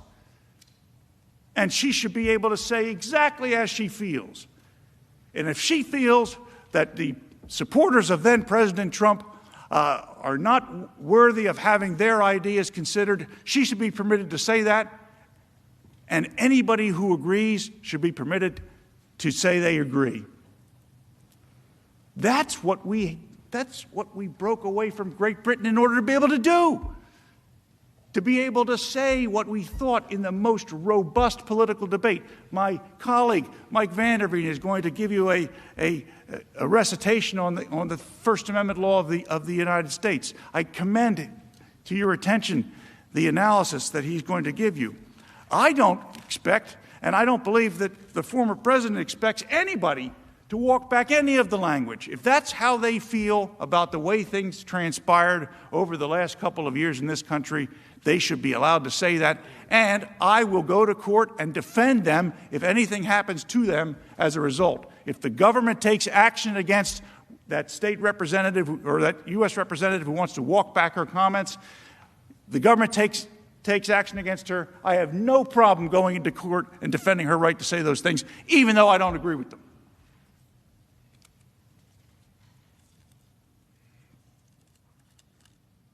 This trial is not about trading liberty for security. It's about suggesting that it is a good idea that we give up those liberties that we have so long fought for. We have sent armies to other parts of the world to convince those governments to implement the freedoms that we enjoy. This trial is about trading liberty for the security from the mob? Honestly, no. It can't be. We can't be thinking about that. We can't possibly be suggesting that we punish people for political speech in this country. And if people go and commit lawless acts as a result of their beliefs and they cross the line, they should be locked up. And in fact, I've seen quite a number of the complaints that were filed against the people who breached the Capitol. Some of them charged conspiracy. Not a single one of them, I noticed, charges conspiracy with the 45th President of the United States. Probably because prosecutors have an ethical requirement that they are not allowed to charge people with criminal offenses without probable cause. You might consider that. And if we go down the road that my very worthy adversary here, Mr. Raskin, asks you to go down, the floodgates will open. I was going to say it will, instead of floodgates, I was going to say originally it will release the whirlwind, which is a biblical reference. But I subsequently learned since I got here that that particular phrase has already been taken, so I figured I better change it to floodgates. But the political pendulum will shift one day. This chamber and the chamber across the way will change one day. And partisan impeachments will become commonplace. You know, until the impeachment of Bill Clinton, no one alive had ever lived through a presidential impeachment. Not unless some of you are 150 years old. Not a single person alive had lived through a presidential impeachment. Now most of us have lived through 3 of them. This is supposed to be the ultimate safety valve, the last thing that happens, the most rare treatment. And a session where this body is sitting as a court of impeachment among the most rare things it does. So the slippery slope principle will have taken hold if we continue to go forward with what is happening today and scheduled to happen later this week. And after we are long done here, and after there has been a shift in the political winds, and after there is a change in the makeup of the United States House of Representatives and maybe a change in the makeup of the United States Senate, the pressure from those folks back home, especially for members of the House, is going to be tremendous. Because remember, the founders recognized that the argument that I started with, that political pressure is driven by the need for immediate action because something under contemporary community standards really horrific happened, and the people represented by the members of the United States House of Representatives become incensed. And what do you do if a federal issue, if you're back in suburban Philadelphia and something happens that makes the people who live there incensed? You call your congressman, and your congressman, elected every 2 years with their pulse on the people of their district, 750,000 people, they respond. And boy, do they respond. The congressman calls you back, a staffer calls you back, you get all the information that they have on the issue. Sometimes you even get invited to submit a language that would improve whatever the issue is. Well, when the pendulum swings, perhaps the next person that gets impeached and is sent here for you to consider is Eric Holder during Fast and Furious, the Attorney General of the United States, or any other person that the other party considers to be a political danger to them down the road because of their avowed abilities and being articulate and having a resume that shows that they're capable. I picked Eric simply because I think he has he's had a tremendous career, and he might be somebody that some Republicans somewhere might be worried about. So maybe the next person they go after is Eric Holder. And, you know, the Republicans might regain the House in 2 years. History does tend to suggest that the party out of power in the White House does well in the midterm elections. And certainly the 2020 elections, the House gained, the House majority narrowed, and there was a gain of Republicans.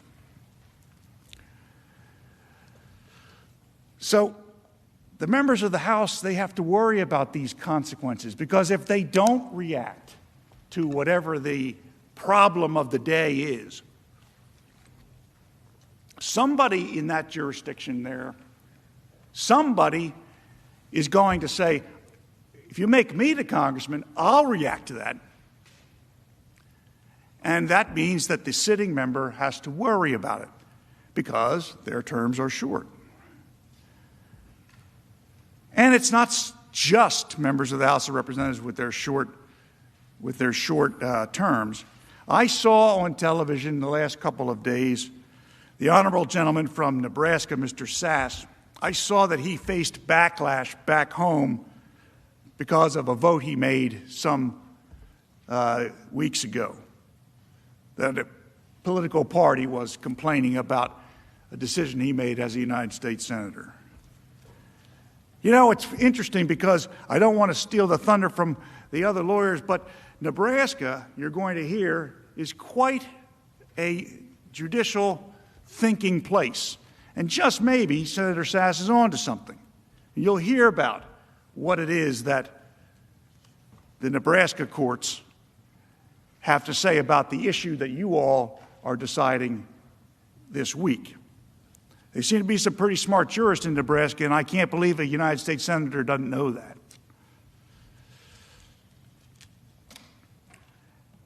A senator like the gentleman from Nebraska, whose Supreme Court history is ever present in his mind, and rightfully so, he faces the whirlwind, even though he knows what the judiciary in his state thinks. People back home will demand their House members continue the cycle as political fortunes rise and fall.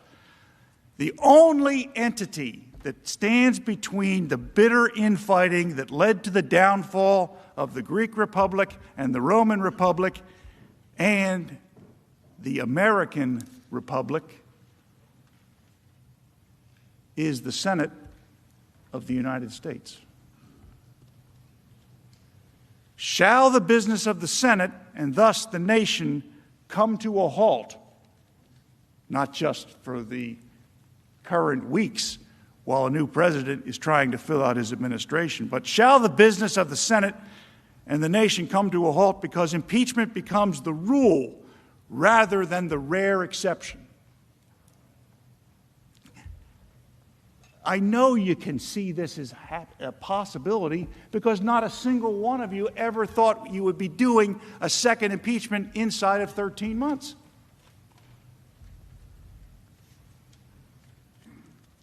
And the pressure will be enormous to respond in kind. To quote Everett Dirksen, the gallant men and women of the Senate will not allow that to happen, and this republic will endure, because the top responsibility of a United States Senator and the top characteristic that you all have in common, and boy, this is a diverse group, but there isn't a single one of you who, A, doesn't consider yourself a patriot of the United States, and two, there isn't a single one of you who doesn't consider the other 99 to be patriots of the United States. And that is why this attack on the Constitution will not prevail. The document that is before you is flawed. The rule of the Senate concerning impeachment documents, Articles of Impeachment, Rule 23, says that such documents cannot be divided. You might have seen that we wrote that in the answer. It might have been a little legalistic or legalese for the newspapers to opine on very much, but there is some significance. The House managers, clever fellows that they are, they cast a broad net. They need to get 67 of you to agree they're right. And that's a good strategy. I would use the same strategy, except there is a rule that says you can't use that strategy. You see, Rule 23 says that the article of impeachment is indivisible. And the reason why that's significant is you have to agree that every single aspect of the entire document warrants impeachment because it's an all or nothing document. You can't cut out parts that you agree with warrant impeachment and parts that don't, because it's not divisible. It flat out says in the Senate rules it's not divisible. Now, previous impeachments, like President Clinton, said the president shall be found guilty of high crimes and misdemeanor for engaging in one or more of the following, and then gives a list. So all he had to do was win one. But they do that here. Has to be all or nothing. And some of these things that you are asked to consider might be close calls in your mind. But one of them is not. The argument about the 14th Amendment is absolutely ridiculous. The House managers tell you that the president should be impeached because he violated the 14th Amendment. And here's what the 14th Amendment says. No person shall be a senator or representative in Congress or elector of president and vice president or hold any office, civil or military, under the United States or any other state who, having previously taken an oath as a member of Congress or as an officer of the United States or a member of any state legislature or as an executive or judicial officer of any state to support the Constitution and shall have engaged in insurrection or rebellion against the same, or given aid or comfort to the enemies thereof. But Congress may vote by 2/3 of each House to remove such disability. Now, it doesn't take a constitutional scholar to recognize that that's written for people who fought for the Confederacy, who were previous military officers or were in the government of the Confederacy, and it doesn't take a constitutional scholar to require that they be convicted first in a court with due process of law. So that question can never be ripe until those things have happened. Now, if you agree with those arguments, and I know you all get your constitutions out and you'll read it, and if you agree with those arguments, the suggestion that the 14th Amendment applies here is ridiculous. And if you come to that conclusion, then because the managers have not separated out the any counts within the article of impeachment, the whole thing falls. I didn't write that. They are married to that. I wrote it out in individual responses because I didn't know how to respond to the cast the wide net effort. And fortunately, senators sometime in the past realized that you can't do that because you passed a rule that says, hey, you can't do that. So that's why it's flawed. It's flawed in other ways too, and my colleagues will explain that.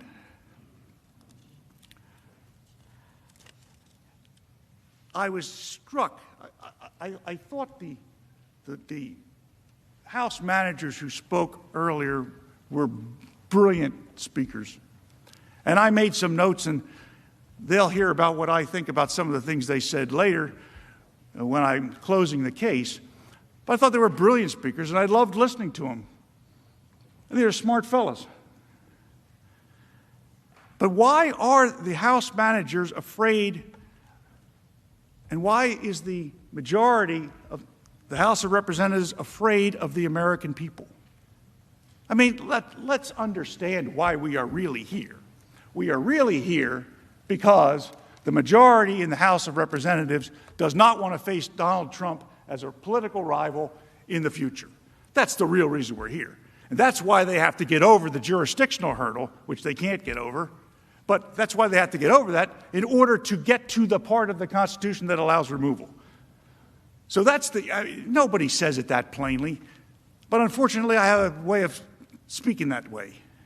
And the reason that I am having trouble with the argument is the American people just spoke, and they just changed administrations.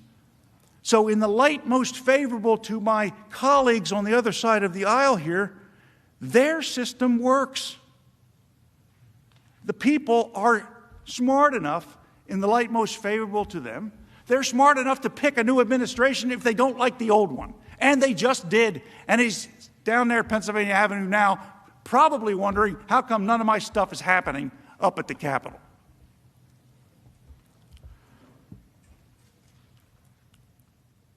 Why do the members of the House of Representatives, the majority of the House of Representatives, why are they afraid of the very people that sent them to do this job? The people they hope will continue to send them back here.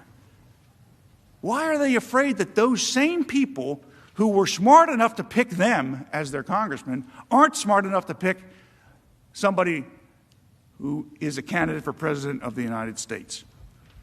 Why fear that the people will all of a sudden forget how to choose an administration in the next few years?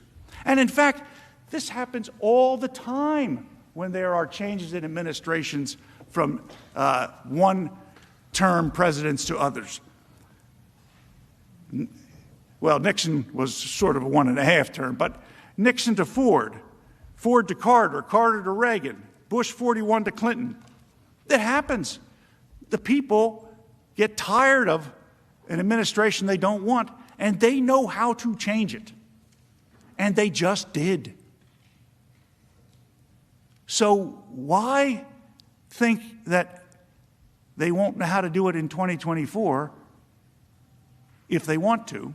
Or is that what the fear is? Is the fear that the people in 2024, in fact, will want to change and will want to go back to Donald Trump and not the current occupant of the White House, President Biden? Because all these other times, the people were smart enough to do it, choose who the president should be, and all these other times, they were smart enough to choose who their members of Congress were, and by the way, choose you all as well, but they're not smart enough to know how to change the administration, especially since they just did. So it seems pretty evident to me that they do know how. It has worked 100% of the time. 100% of the time in the United States, when the people had been fed up with and had enough of the occupant of the White House, they changed the occupant of the White House.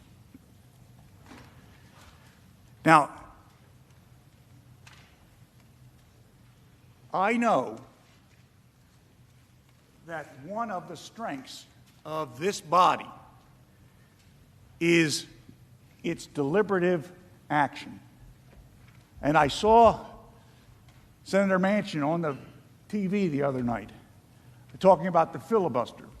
And the main point was that Senator Manchin was explaining to those of us who don't operate here all the time that this body has an obligation to try to reach consensus across the aisle to legitimize the decisions it makes. Obviously, he's capable of making his own pronouncements on it, but that's what it came across on the television. And I think that that is a good way of saying why the Senate of the United States is different than other places. You know, the Constitution is a document designed to protect the rights of the minority, not the rights of the majority. Congress shall make no law abridging all of these things. That's because those were the things that were of concern at the time. It's easy to be in favor of liberty and equality and free speech when it's popular.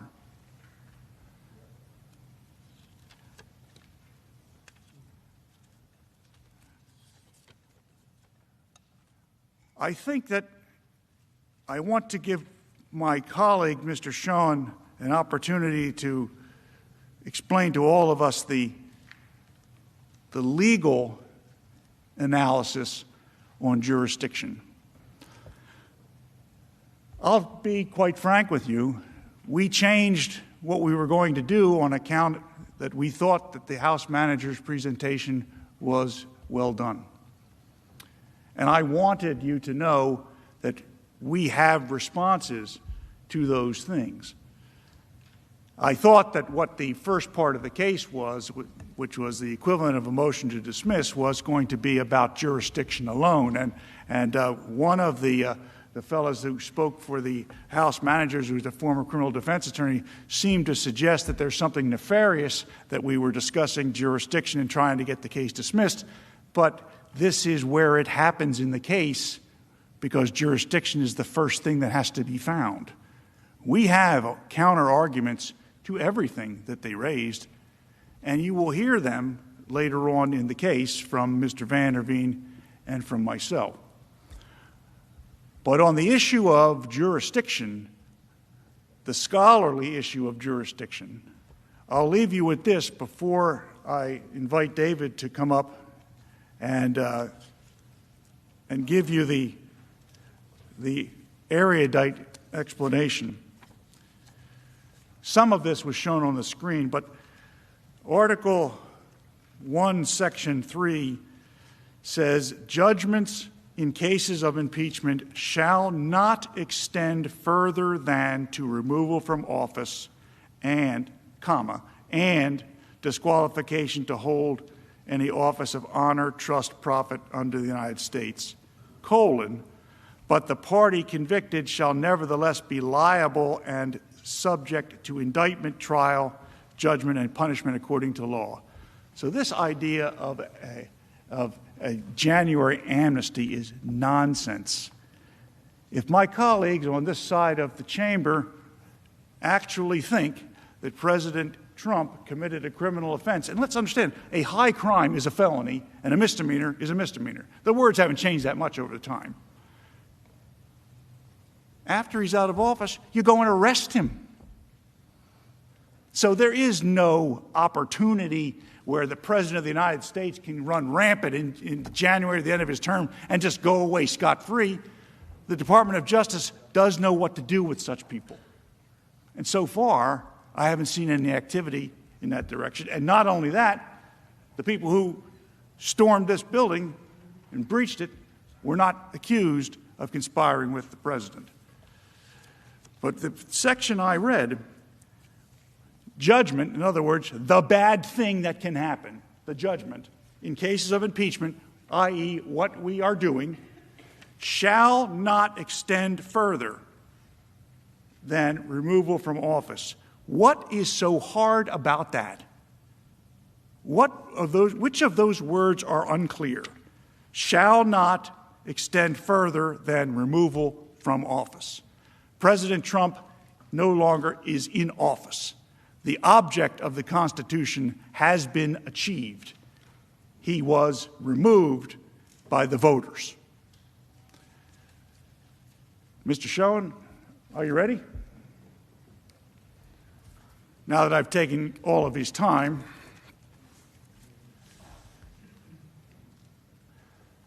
thank you, Mr. President.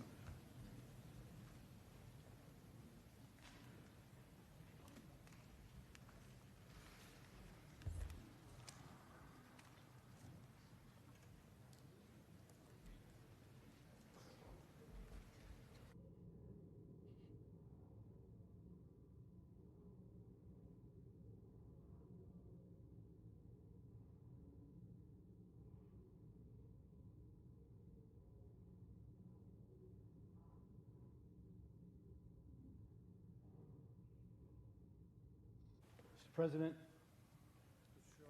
leaders,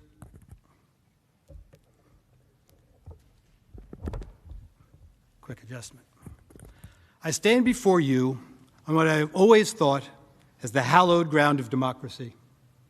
In this room, American lives have been changed so dramatically in just my lifetime through so many of your legislative initiatives, from the Civil Rights Act when I was a child, through most recently the First Step Act, laws that have provided major opportunities for Americans to move forward and upward and more fully enjoy all of the attributes of what has been the greatest nation on earth.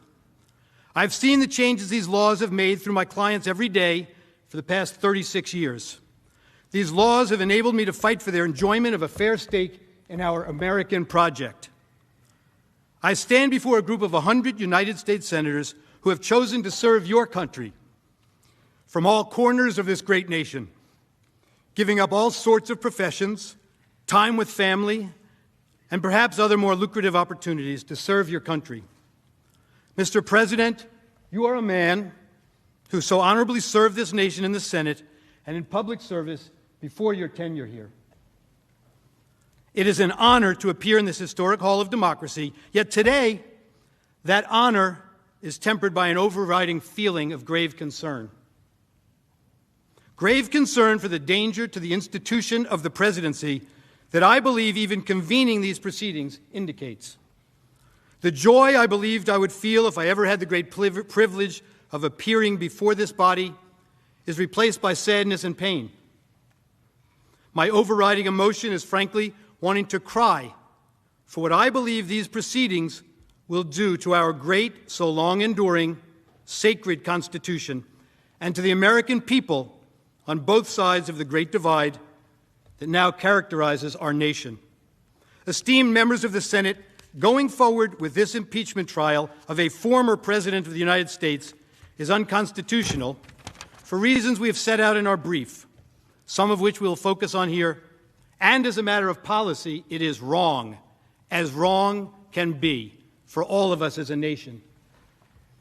We are told by those who favor having these proceedings that we have to do it for accountability.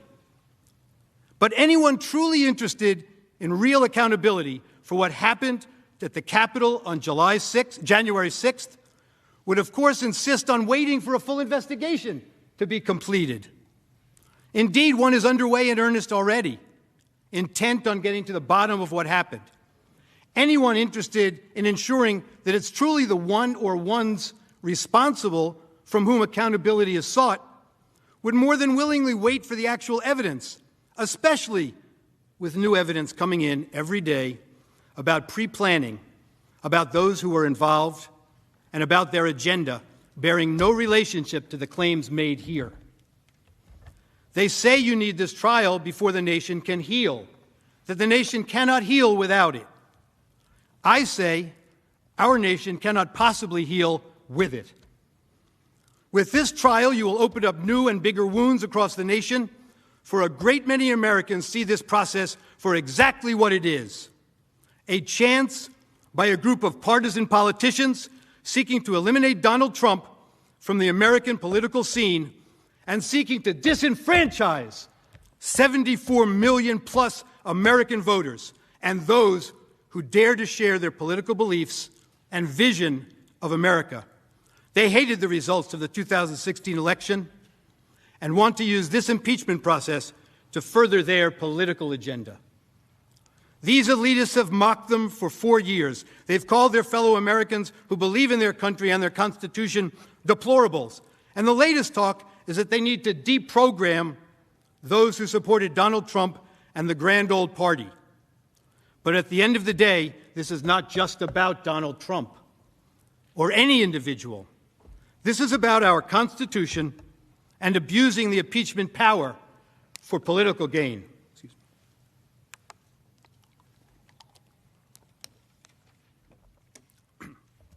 Excuse me.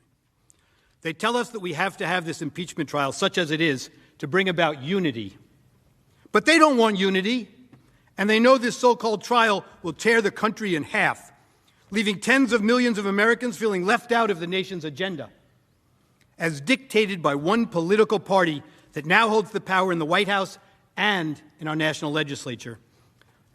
But they're proud Americans who never quit getting back up when they're down and they don't take dictates from another party based on partisan force-feeding. This trial will tear this country apart, perhaps like we have only seen once before in our history. And to help the nation heal, we now learn that the House managers, in their wisdom, have hired a movie company and a large law firm to create, manufacture, and splice for you a package designed by experts to chill and horrify you and our fellow Americans. They want to put you through a 16-hour presentation over 2 days, focusing on this as if it were some sort of blood sport. And to what end? For healing? For unity? For accountability? Not for any of those. For surely there are much better ways to achieve each.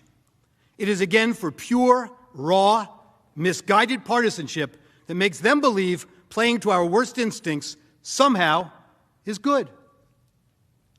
They don't need to show you movies to show you that the riot happened here. We will stipulate that it happened, and you know all about it. This is a process fueled irresponsibly by base hatred by these House managers and those who gave them their charge, and they are willing to sacrifice our national character to advance their hatred and their fear that one day they might not be the party in power. They have a very different view of democracy and freedom from Justice Jackson, who once wrote, "But freedom to differ is not limited to things that do not matter much. That would be a mere shadow of freedom.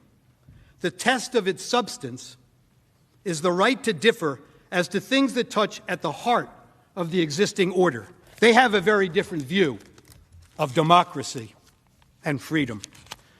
This is nothing less than the political weaponization of the impeachment process. Pure, raw sport, fueled by the misguided idea of party over country, when in fact both will surely suffer. I can promise you that if these proceedings go forward, everyone will look bad. You will see and hear many members of our Congress saying and doing things they must surely regret, but perhaps far worse than a moment of personal shame in a world in which history passes from our memories in a moment. Our great country, a model for all the world, will be far more divided, and our standing around the world will be badly broken.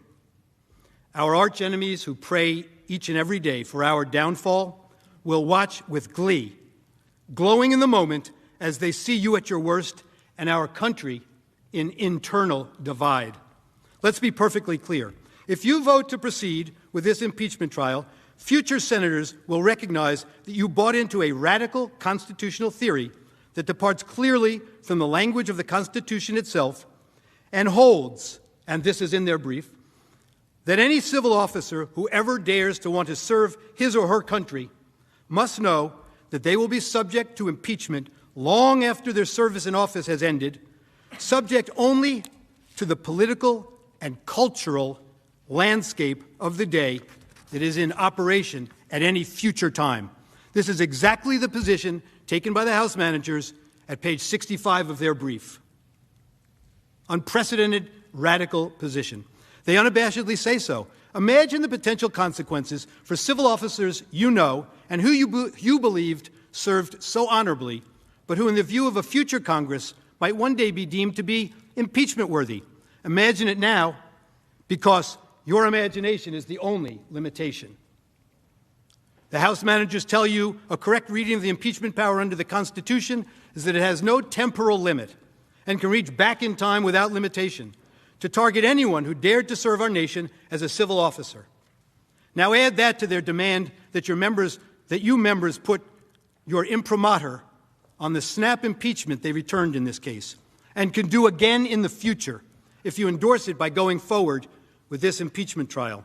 This is an untenable combination that literally puts the institution of the presidency directly at risk, nothing less. And it does much more. Under their unsupportable constitutional theory and tortured reading of the text, every civil officer who has served is at risk of impeachment if any given group elected to the House decides that what was thought to be important service to the country when they served now deserves to be canceled. They've made clear in public statements that what they really want to accomplish here in the name of the Constitution is to bar Donald Trump from ever running for political office again. But this is an affront to the Constitution, no matter who they target today. It means nothing less than the denial of the right to vote and the independent right for a candidate to run for elective political office, guaranteed by the First and 14th Amendments to the United States Constitution, under the guise of impeachment as a tool to disenfranchise. Perhaps my friend put the situation simply and sharply into focus last week on his radio show. My friend is a distinguished lawyer who served as an ambassador to former President Obama and has friends among you. He described himself to his listeners as a dyed-in-the-wool, lifelong Democrat.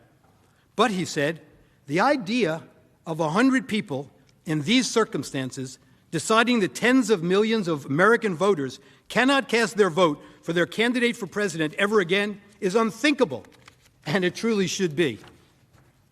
I will discuss today several reasons this matter should not and must not proceed, why the Senate lacks jurisdiction to conduct this trial of a former president, a president no longer in office and now a private citizen. Any single reason in our trial memorandum or discussed today suffices.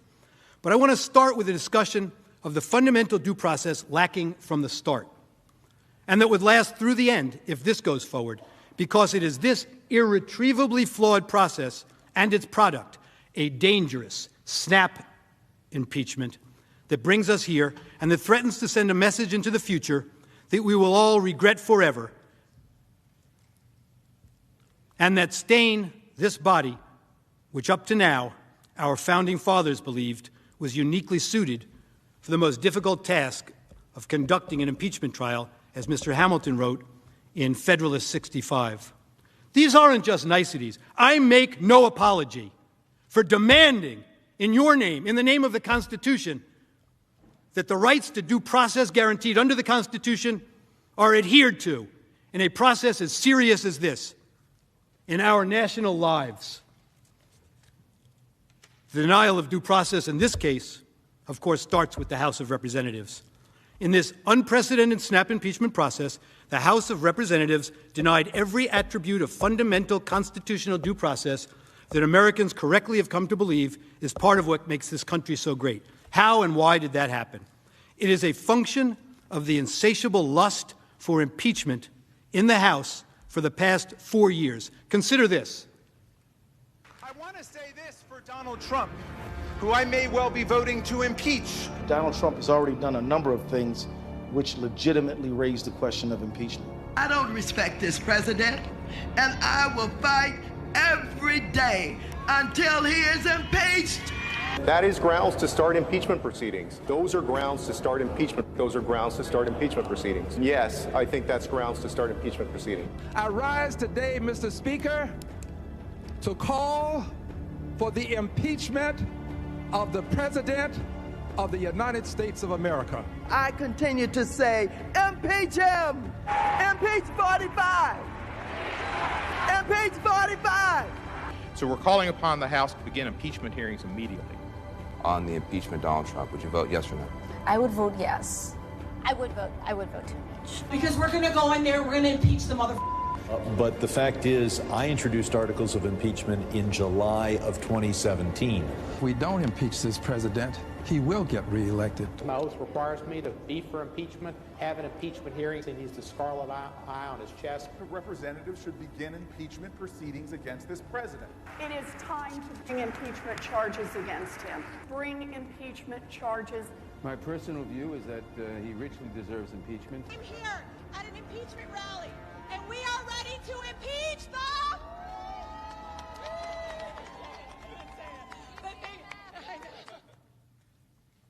The relevant timeline in the House reveals the rush to judgment. On the day following the January 6th riot, the House leadership cynically sensed a political opportunity to score points against the outgoing then-President Trump, and the Speaker demanded that Vice President Pence invoke the 25th Amendment, threatening immediate impeachment for the President if Mr. Pence did not comply with this extraordinary and extraordinarily wrong demand. 4 days later, on January 11th, 2021, the instant article of impeachment was introduced in the House. Speaker Pelosi then gave the Vice President another ultimatum: threatening to begin impeachment proceedings within 24 hours if he did not comply. Vice President Pence rejected Speaker Pelosi's demand, favoring instead adherence to the Constitution and the best interests of the nation over a politically motivated threat. On January 12th, Speaker Pelosi announced who the 9 impeachment managers would be, and on January 13th, 2021, just days after holding a press conference to announce the launching of an inquiry, the House adopted the article of impeachment, completing the fastest impeachment inquiry in history, and according President Trump, no due process at all, over strong opposition based in large part on the complete lack of due process. To say there was a rush to judgment by the House would be a grave understatement. It is not as if the House members who voted to impeach were not mightily warned about the dangers to the institution of the presidency and about our system and to our system of due process. They were warned in the strongest of terms from within their own ranks, adamantly, clearly, and in no uncertain terms, not to take this dangerous snap impeachment course. Those warnings were framed in the context of the constitutional due process that was denied here. Consider the warnings given by one member during the House proceedings, pleading with the other members to accord this decision the due process the Constitution demands. This is Representative Cole of Oklahoma. With only 1 week to go in his term, the majority is asking us to consider a resolution impeaching President Trump. And they do so knowing full well that even if the House passes the resolution, the Senate will not be able to begin considering these charges until after President Trump's term ends. I can think of no action the House can take that is more likely to further divide the American people than the action we are contemplating today. Emotions are clearly running high, and political divisions have never been more apparent in my lifetime, Representative Cole said. Mr. Cole's words on the floor, emphasizing the care that must be taken with respect to the consideration of an article of impeachment, echoed the concerns by our founding fathers on this subject. Listen to this from Mr. Hamilton in Federalist number 65. Quote, "A well-constituted court for the trial of impeachments is an object not more to be desired than difficult to be obtained in a government wholly elective. The prosecution of them, for this reason, will seldom fail to agitate the passions of the whole community and to divide into parties more or less friendly or inimical to the accused. In many cases, it will connect itself with pre-existing factions and will enlist all their animosities, partialities, influence, and interest on one side or on the other. In such cases, there will always be the greatest danger that the decision will be regulated more by the comparative strength of parties than by the real demonstrations of innocence or guilt." Prescient thinking by Mr. Hamilton, as we see often. And what I say to you is a proof of the need for due process based on the critically serious nature of the singular role the impeachment process has in our government. Mr. Hamilton characterized the consideration of an impeachment in these terms: the delicacy and magnitude of a trust which so deeply concerns the political reputation and existence of every man engaged in the administration of public affairs speak for themselves. This, too, in Federalist 65. Now back to the House and the warnings against this rush judgment in this case. Mr. Cole of Oklahoma again. In the name of healing, a path forward, he said, our people so desperately need, he warned that, quote, "The House is moving forward erratically with a truncated process that does not comport with the modern practice and that will give members no time to contemplate the serious nature of action before us." Mr. Cole emphasized to his colleagues that such care must be taken with the consideration of an article of impeachment, quote, "in order to ensure that the American people have confidence in the procedures the House is following, and because the presidency itself demands due process in the impeachment proceedings." Congressman Cole continued, "Unfortunately," this is a quote, "the majority has chosen to race to the floor with a new article of impeachment, foregoing any investigation, any committee process, or any chance for members to fully contemplate this course of action before proceeding." Mr. Cole complained that the majority is failing to provide the House with an opportunity to review all the facts which are still coming to light, to discuss all the evidence, to listen to scholars, to examine the witnesses, and to consider precedents. He noted further, this is not the type of robust process we have followed for every modern impeachment, and the failure to do so does a great disservice to this institution and to this country, Mr. Cole said. Mr. Cole complained right on the House floor that rather than following the appropriate processes, he said the House has used in every modern impeachment, the majority is rushing to the floor, tripping all over themselves in their rush to impeach the president a second time. And in Mr. Cole's words, it was doing so to, quote, settle scores. And he warned that this snap impeachment approach would cause great division as the country looks ahead to the start of a new administration. He said to them, in a matter as grave and consequential as impeachment, shouldn't we follow the same process we've used in every modern impeachment rather than rushing to the floor? And he implored them, on behalf of generations of Americans to come, we need to think more clearly about the consequences of our action today. And Mr. Cole then reached across the aisle and credited a member of this body, Senator Manchin, with having voiced similar sentiments about how ill-advised this rushed process was, suggesting that the underlying events were a matter for the judicial system to investigate, not one for a rushed political process.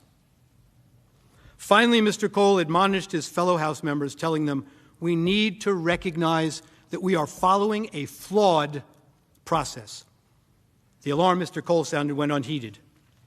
Now let us consider the process in the House that actually was due. The House managers assert in a memorandum that the House serves as a grand jury and prosecutor under the Constitution. They told you that again today. If this is accurate, then they highlight the complete failure to adhere to due process. One should not diminish the significance of impeachment's legal aspects, particularly as they relate to the formalities of the criminal justice process. It is a hybrid of the political and legal, a political process moderated by legal formalities. This is a quote, Richard Broughton. The Fifth Amendment to the United States Constitution provides, in relevant part, that no person shall be deprived of life, liberty, or property without due process of law. The Supreme Court long ago recognized in Matthews versus Eldridge that at its core, due process is about what we all want, what we all have the right to demand, fundamental fairness. One scholar, Brian Owsley, has written that the impeachment process should and does include some of the basic safeguards for the accused that are observed in a criminal process, such as fairness, due process, presumption of innocence, and proportionality, basic American values. And of course, we know that the Supreme Court has recognized that due process protection attend congressional investigations. While Congress is empowered to make its own rules of proceeding, it may not make rules that ignore constitutional restraints or violate fundamental rights.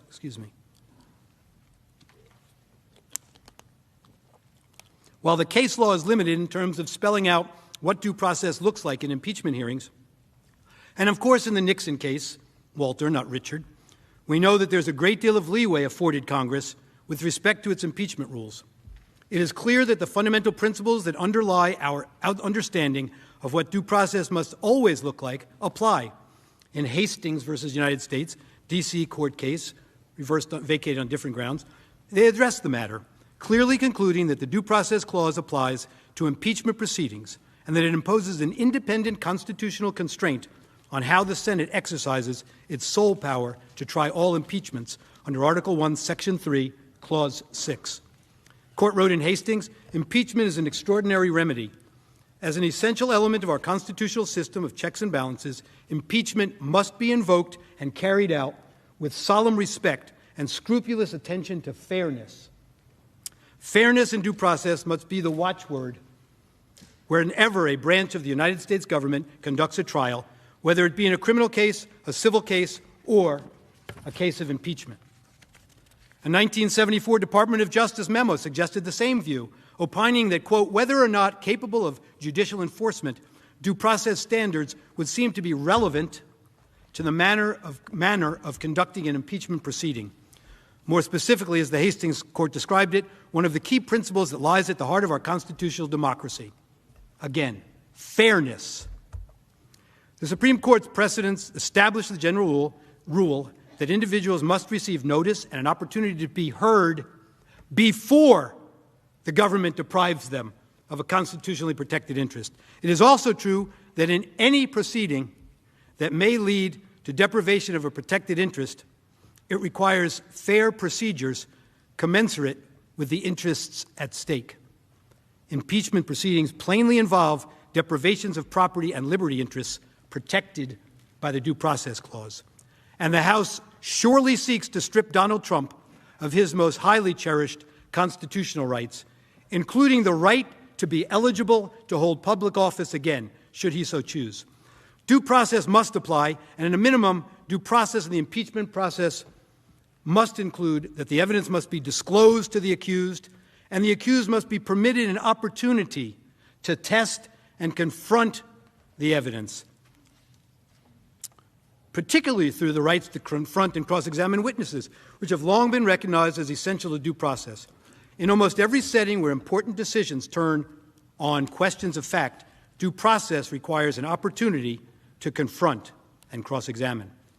It is unfathomable that the framers, steeped in the history of Anglo-American jurisprudence, would create a system that would allow the chief executive and commander-in-chief of the armed forces to be impeached based on a process that developed evidence without providing any of the elementary procedures that the common law developed over centuries for ensuring the proper testing of evidence in an adversarial process.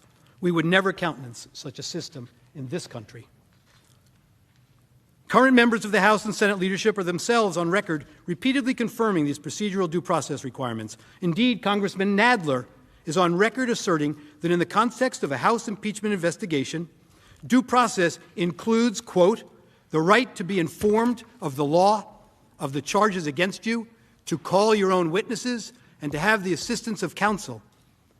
Then President Trump was not given any semblance of the due process Congressman Nadler clearly believes he deserves, based on the congressman's description of due process that must be afforded to an accused in an impeachment proceeding, as reflected in a statement he made relating to another impeachment in 1998.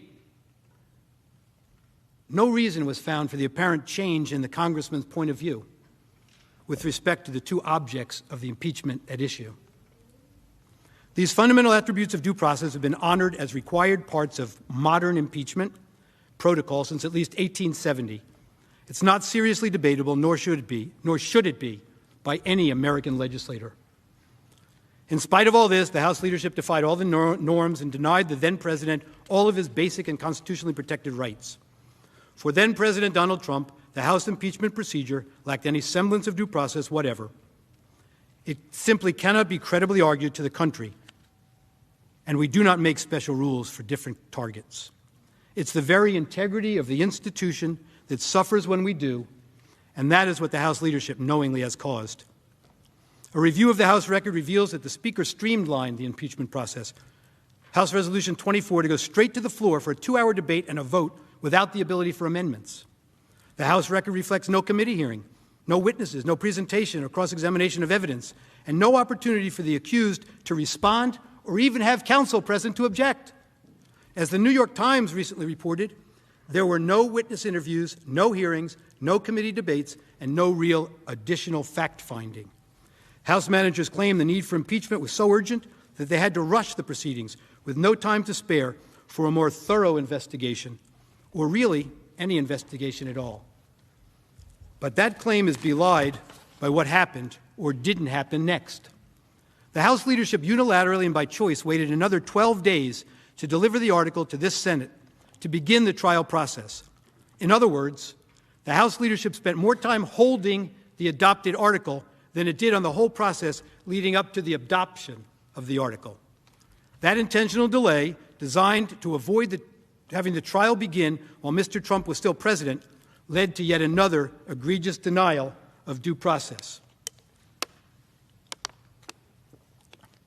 Excuse me. Article 1, Section 3 of our Clause 6 of our Constitution, of course, provides in pertinent part that the Senate shall have the sole power to try all impeachments. When sitting for that purpose, they shall be on oath or affirmation, and when the President of the United States is tried, the Chief Justice shall preside.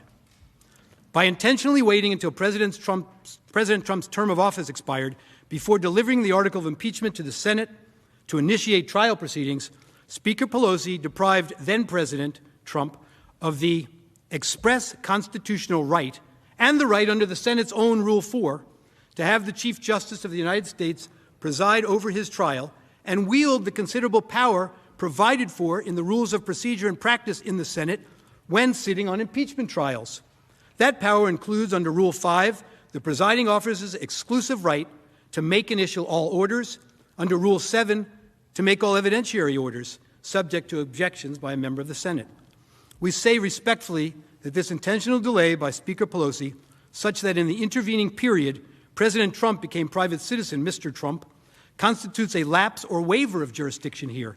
For Mr. Trump no longer is the president, described as subject to impeachment in Article 1, Section 3, Clause 6, and in Article 2, Section 4. And this body, therefore, has no jurisdiction as a function of that additional due process violation by Speaker Pelosi. Moreover, with all due respect, then-President Trump suffered a tangible detriment from Speaker Pelosi's actions, which violates not only his rights to due process of law, but also his express constitutional right to have the Chief Justice preside. That tangible detriment includes the loss of the right to a conflict-free, impartial presiding officer, with all due respect. The very purpose behind requiring the Chief Justice to preside over the President's impeachment trial, along with the other benefits of having the two branches combined, the Chief Justice from the judiciary and the Senate, for the impeachment trial of the President, reflected in Federalist 66. One of the reasons the Chief Justice was chosen for that task. Mr. Trump now faces a situation in which the presiding officer will serve as both judge, with all the powers that the rules endow him with, and juror with a vote. And beyond that, the presiding officer, although enjoying a lifelong honorable reputation, of course, has been Mr. Trump's vocal and adamant opponent throughout the Trump administration, and in fact, in the very matter on trial, the presiding officer, respectfully, already has publicly announced his fixed view, before hearing any argument or evidence, that Mr. Trump must be convicted on the article of impeachment before the Senate, and indeed that members in both parties have an obligation to vote to convict as well. Nowhere in this great country would any American, and certainly not this honorable presiding officer, consider this scenario to be consistent with any stretch of the American concept of due process and a fair trial, and certainly not even the appearance of either. By no stretch of the imagination could any fair-minded American be confident that a trial so conducted would or could be the fair trial promised by the leader. While most procedural aspects of a Senate impeachment trial may be non-justiciable political questions, this is not an excuse to ignore what law and precedent clearly require. The present situation either presents a violation of the constitutional text found in the articles mentioned above that require the Chief Justice to preside when the President is on trial, or it is a clear denial of due process and fair trial rights for private citizen Trump to face an impeachment trial so conducted by the Senate. The impeachment article should be treated as a nullity and dismissed based on the total lack of due process in the House. It should be dismissed because of Speaker Pelosi's intentional abandonment or waiver of jurisdiction, if the House ever acquired jurisdiction. And the article should be dismissed because the trial in the Senate of a private citizen is not permitted, let alone with the conflicts just described that attend this proceeding. Finally, on the subject of due process in this matter, I say the following.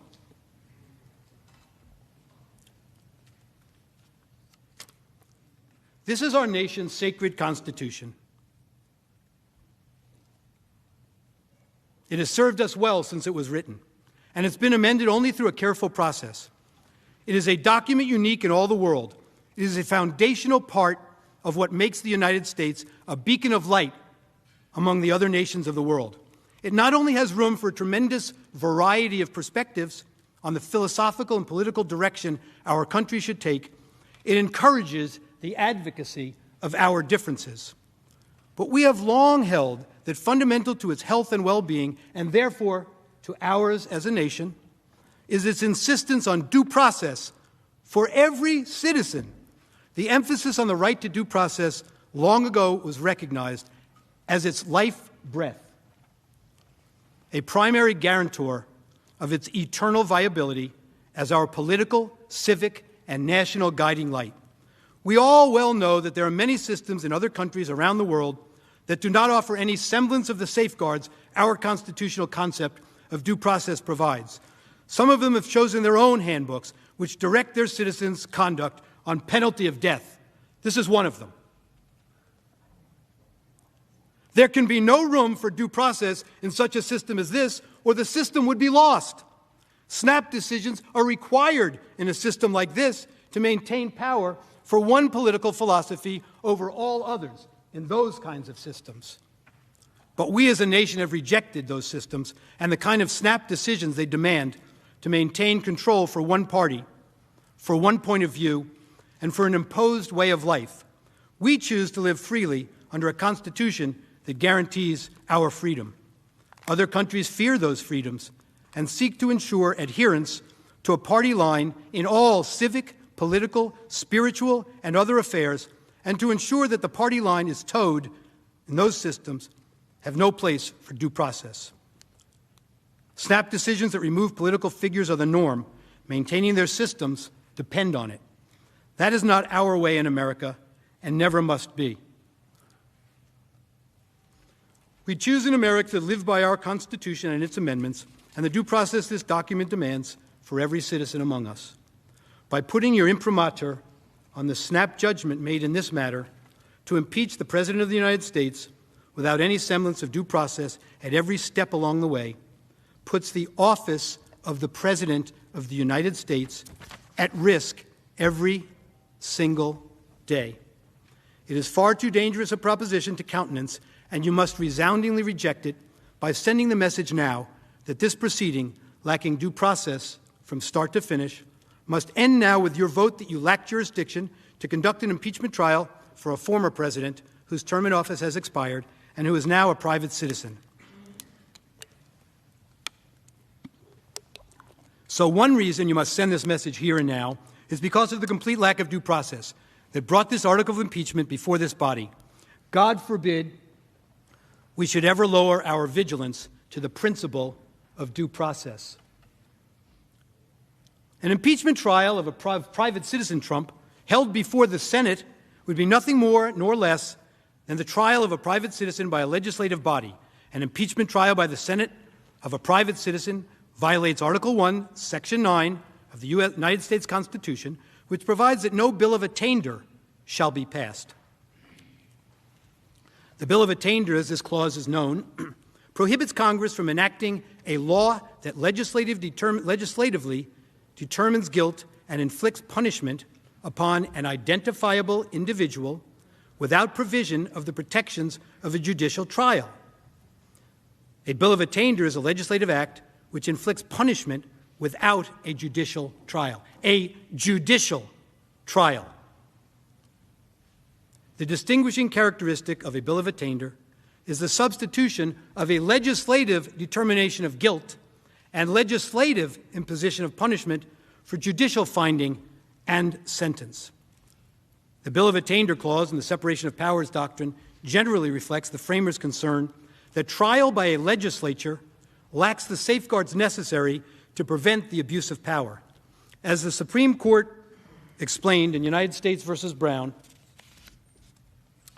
the best available evidence, the writings of the architects of our constitutional system, indicate that the bill of attainder clause was intended not as a narrow, technical, and therefore soon-to-be outmoded prohibition, but rather as an implementation of the separation of powers, a general safeguard against legislative exercise of the judicial function. More simply, trial by legislature. The bill of attainder reflected the framers' belief that the legislative branch is not so well suited as politically independent judges and juries. When the Senate undertakes an impeachment trial of a private citizen, as it clearly understands to be the case here, supported by the facts that the Chief Justice is not providing and Mr. Trump is not the president, it is acting as a judge and jury rather than a legislative body. And this is exactly the type of situation that the Bill of Attainder constitutional provision was meant to preclude. It is clear that disqualification from holding future office, the punishment the House managers intend to seek here, is a kind of punishment, like a banishment and others, that is subject to the constitutional prohibition against the passage of bills of attainder, under which general designation bills of pains and penalties are included. The cases include Cummings, Ex parte Garland, and this Brown case. The Supreme Court 3 times has struck down provisions that precluded support of the South or support of communism from holding certain jobs as being in violation of this prohibition. Thus, the impeachment of a private citizen in order to disqualify them from holding office is an unconstitutional act constituting a bill of attainder. Moreover, this is the exact type of situation in which the fear would be great that some members of the Senate might be susceptible to acting in the haste the House acted in when it rushed through the article of impeachment in less than 48 hours, acting hastily simply to appease the popular clamor of their political base, the very kind of concern expressed by Mr. Hamilton in Federalist 65. Moreover, as Chief Justice Marshall warned in Fletcher versus Peck, it is not to be disguised that the framers of the Constitution viewed with some apprehension the violent acts which might grow out of the feelings of the moment, and that the people of the United States, in adopting that instrument, have manifested a determination to shield themselves and their property from the effects of those sudden and strong passions to which men and women are exposed. The restrictions on the legislative power of the states are obviously founded in this sentiment, and the Constitution of the United States contains what may be deemed a Bill of Rights for the people of each state. No state shall pass any bill of attainder in this form. The power of the legislature over the lives and fortunes of individuals is expressly restrained. And so now let's turn to the text of the Constitution.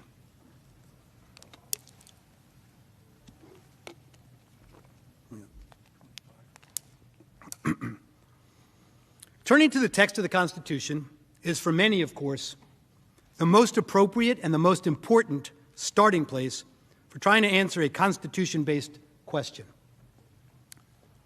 There are several passages of the United States Constitution that relate to the federal impeachment process. Let's turn to a reading of the text now. A true textual analysis, as the name implies, always begins with the words of the text and only resorts to legislative history, or history itself, if the meaning of the text is not plain. As the Supreme Court has emphasized, statutory interpretation, as we always say, begins with the text. In interpreting the text, we are guided by the principle that the Constitution was written to be understood by the voters. Its words and phrases were used in their normal and ordinary, as distinguished from technical, meaning. And we must enforce plain and unambiguous statutory language according to its terms. If the President is impeached, the unambiguous text of the Constitution commands that the Chief Justice of the United States shall preside, as we discussed earlier. Again, the Chief Justice is disinterested and nonpartisan. His presence brings dignity and solemnity to such a proceeding. In this case, the Chief Justice clearly is not presiding, and the conflict of interest wouldn't necessarily just arise as a substitute for the Vice President. It's the appearance of a conflict of interest and the prejudgment that we've discussed. In this case, as we say, the Chief Justice clearly is not presiding. The Senate President pro temp is presiding. It appears that in the leader's view, undoubtedly joined by other senators, this is permitted by the Constitution because the subject of the trial is a non-president. As such, it is conceded, as it must be, that for constitutional purposes of the trial, the accused is a non-president. The role of the Senate, though, is to decide whether or not to convict and thereby trigger the application of Article 2, Section 4, the President, Vice President, and all civil officers of the United States shall be removed from office on impeachment for, conviction of, treason, bribery, or other high crimes and misdemeanors. From which office shall a non-president be removed if convicted? A non-president doesn't hold an office, therefore cannot be impeached under this clause, which provides for the removal from office of the person under the impeachment attack. The House managers contend that the fact that the Chief Justice is not presiding does not impact the constitutional validity of this trial.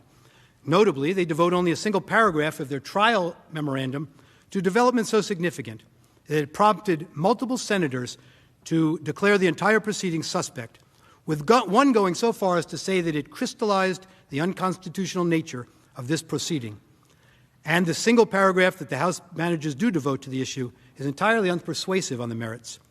The House manager's position ignores traditional statutory canons of interpretation.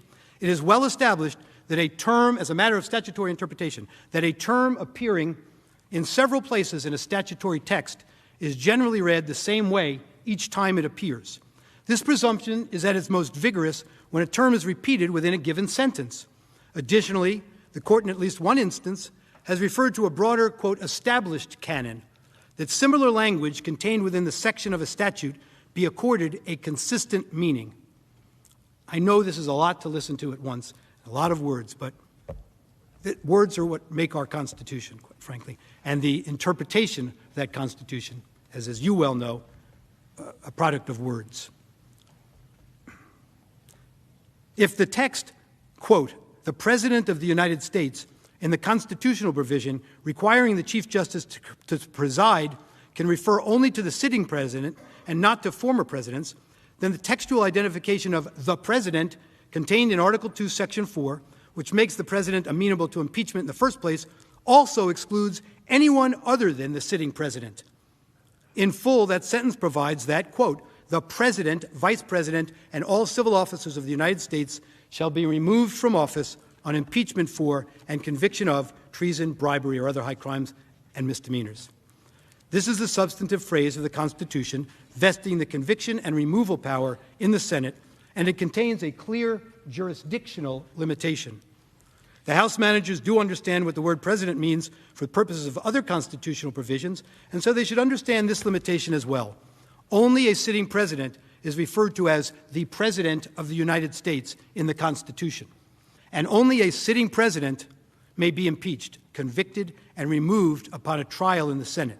The President in Article 2, Section 4, and the President in Article 1, Section 3 identify the same person.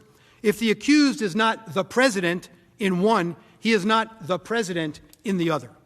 No sound textual interpretation, I emphasize textual, no sound textual interpretation principle permits a contrary reading.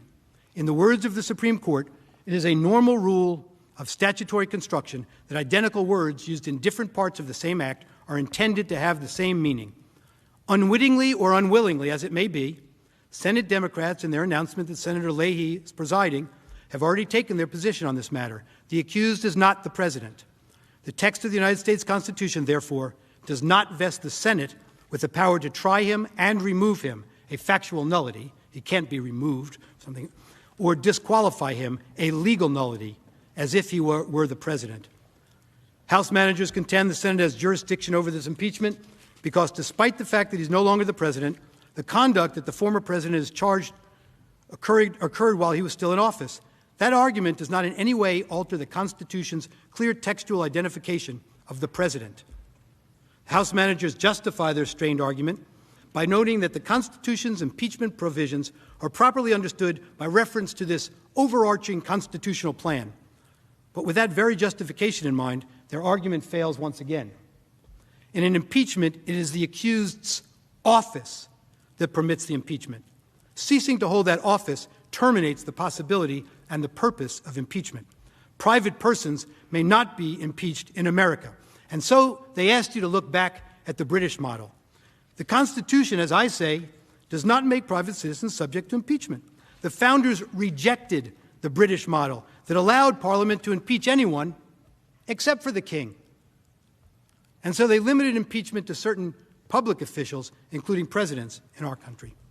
Next, on the textual front, the primary, in fact, the only required remedy of conviction is removal. Article 2, Section 4, straightforward rule. Whenever a civil officer is impeached and convicted for high crimes and misdemeanors, they shall be removed. It is undeniable that in this instance, removal is moot in every possible regard. Removal is a factual and legal impossibility.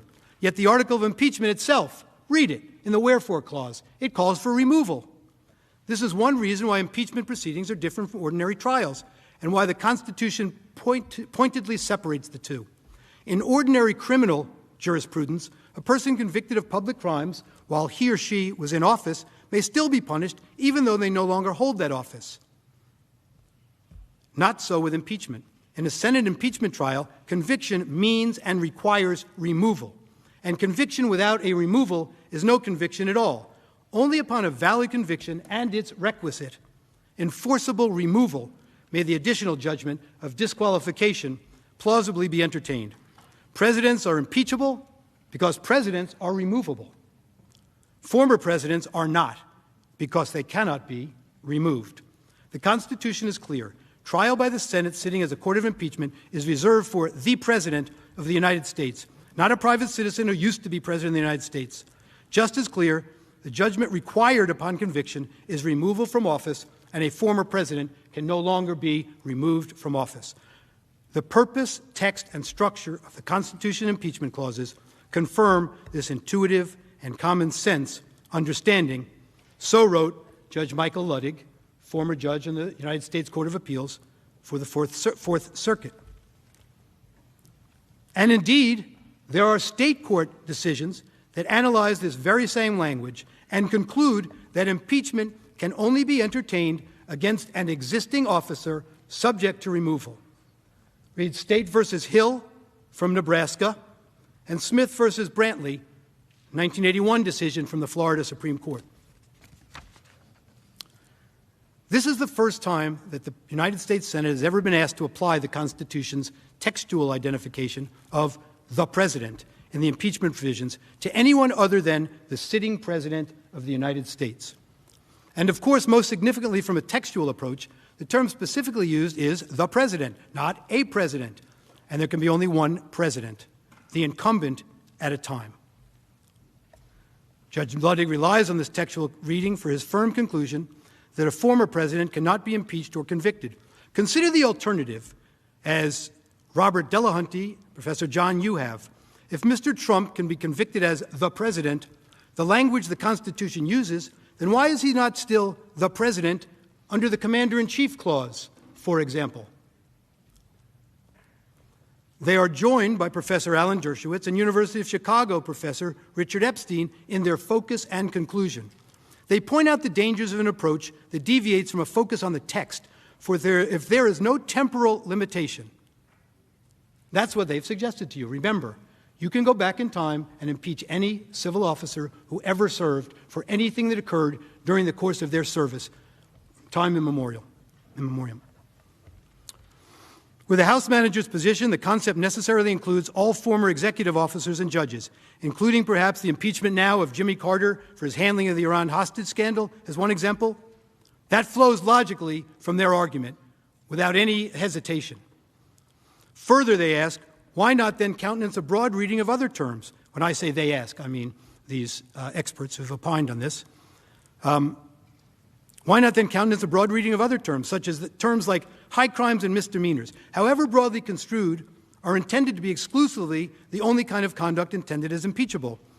They conclude, these experts, that by writing that a non-textual impeachment power would undermine the Constitution's effort to make the President independent of Congress, a central goal of the Founding Fathers.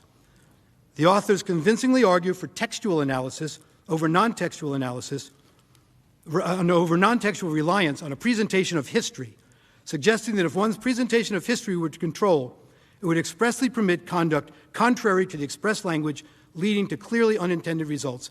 And I must tell you that I've spoken to Judge Ken Starr at some length over this past week about this, and this textual approach is something he, too, feels very strongly about. I also happen to be friendly with Chuck Cooper, by the way, who's a fine person.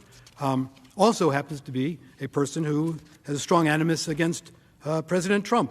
But Chuck Cooper is a fine lawyer and a fine person, as I'm sure our friends from Alabama know.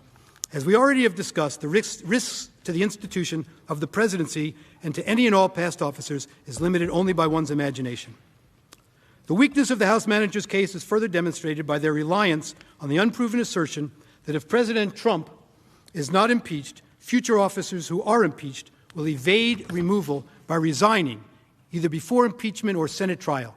For example, they contend, citing various law professors, that, quote, any official who betrayed the public trust and was impeached could avoid accountability simply by resigning 1 minute before the Senate's final conviction vote. This argument is a complete canard.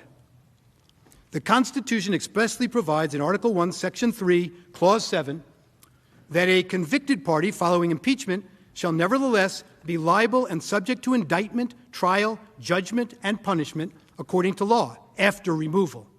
Clearly, a former civil officer who's not impeached is subject to the same.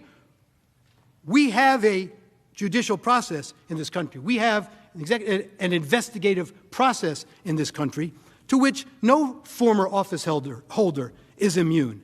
That's the process that should be running its course. That's the process the Bill of Attainder tells us is the appropriate one for investigation, prosecution, and punishment, with all of the attributes that branch.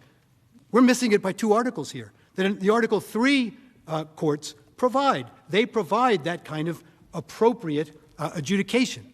That's accountability. There are appropriate mechanisms in place for full and meaningful accountability, not through the legislature, which does not and cannot offer the safeguards of the judicial system which every private citizen is constitutionally entitled. But more to the point here, their argument does nothing to empower a different reading of the Constitution's plain text. That is, one that reads the president in one provision to include former presidents, but reads the president in the other provision to mean only the sitting president. Second, this red herring of an argument also fails because the former president did not resign, even amid calls by his opponents that he do so. As a result, the Senate need not decide whether it possesses the power or jurisdiction to try and convict a former president who resigned, or how it might best proceed to effectuate justice in such a case. That's not this case. The plain meaning of the Constitution's text, faithfully and consistently applied, should govern whether the United States Senate is vested by the Constitution with the power to convict a private citizen of the United States. It is not. The House managers posit in their trial memorandum that despite the fact that the primary and only necessary remedy upon conviction, removal, is a legal nullity, this late impeachment trial is appropriate because the other, secondary, optional remedy that the Senate is not even required to consider and which only takes effect upon a later separate vote, disqualification from future office, can still theoretically be applied to a former president. The managers contend Article 2, Section 4 states a straightforward rule. Whenever a civil officer is impeached and convicted for high crimes and misdemeanors, they shall be removed. Absolutely nothing about this rule implies, let alone requires, that former officials who can still face disqualification are immune from impeachment and conviction. That's what they say. I told you that today. In other words, so the argument goes, a president no longer holding office does not moot the entirety of remedies afforded by impeachment. This, however, also flies in the face of both the plain meaning of the text and the canons of statutory interpretation. First of all, the managers once again simply choose to ignore the text. Even in the passage that the managers cite, the word shall does, to put it mildly, imply a requirement. An imperative such that an impeachment in which removal would be impossible is invalid. Shall means shall. The Supreme Court has made clear that when a statute uses the word shall, Congress has imposed a mandatory duty upon the subject of the command, as in shall remove. Indeed, the mandatory shall normally creates an obligation impervious to judicial discretion. And wherever the Constitution commands, discretion terminates. Shall means mandatory, and shall be removed is not possible for a former officer no longer in office. Impeachment cannot apply. Now here's the and argument you may have heard about, read about, if you follow such things. This is another one Judge Starr is big on, and many of the textual scholars have written about. Managers critically ignore this language in Article 1, Section 3, Clause 7, which states that judgment in cases of impeachment shall not extend further than to removal from office and disqualification, from office, comma, and disqualification to hold and enjoy any office of honor, trust, or profit under the United States. Ordinarily, as in everyday English, use of the conjunctive and in a list means that all of the listed requirements must be satisfied, while use of the disjunctive or means that only one of the listed requirements needs to be satisfied. Judge Kenneth Starr subscribes strongly to this argument and understands the comma to provide further support for the reading. And Judge Michael Ludwig, again, recently argued, the Constitution links the impeachment remedy of disqualification from future office with the remedy of removal from the office that person currently occupies. The former remedy does not apply in situations where the latter is unavailable. Conviction and removal are inextricably intertwined. If removal no longer is possible, neither is an impeachment conviction. Judge Ludwig's view is consistent with that of Justice Joseph Story in his famous commentaries on the Constitution, wherein Justice Story analyzed impeachment is inapplicable to officials who have left their position because removal, a primary remedy that the impeachment process authorizes, is no longer necessary. Justice Story noted that he is not coming to a firm posit on this. This is his belief, and this is his thought process.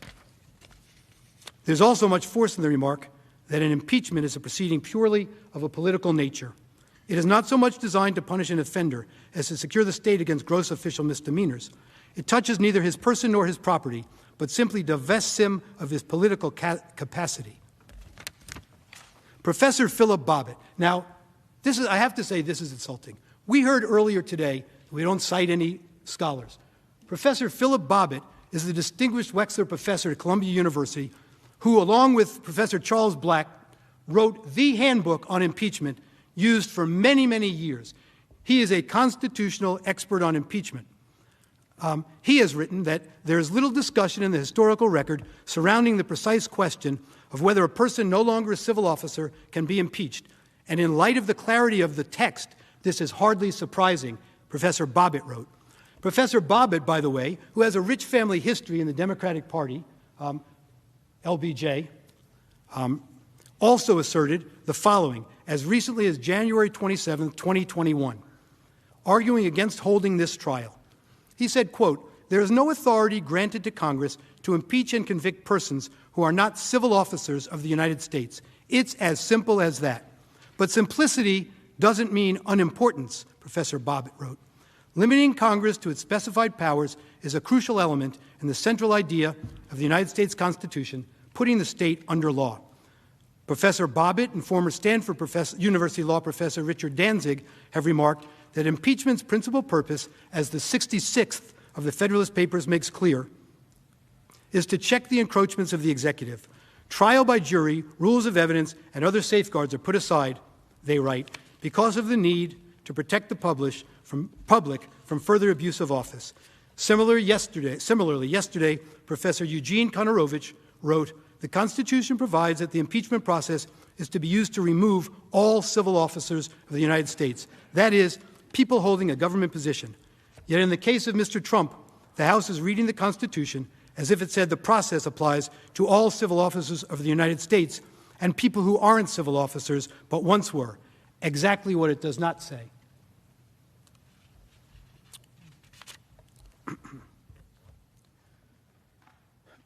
We've been told by the House managers about miscitations in our brief. I'd like to draw your attention to page 37. This is a substantive misrepresentation to you, I would respectfully suggest.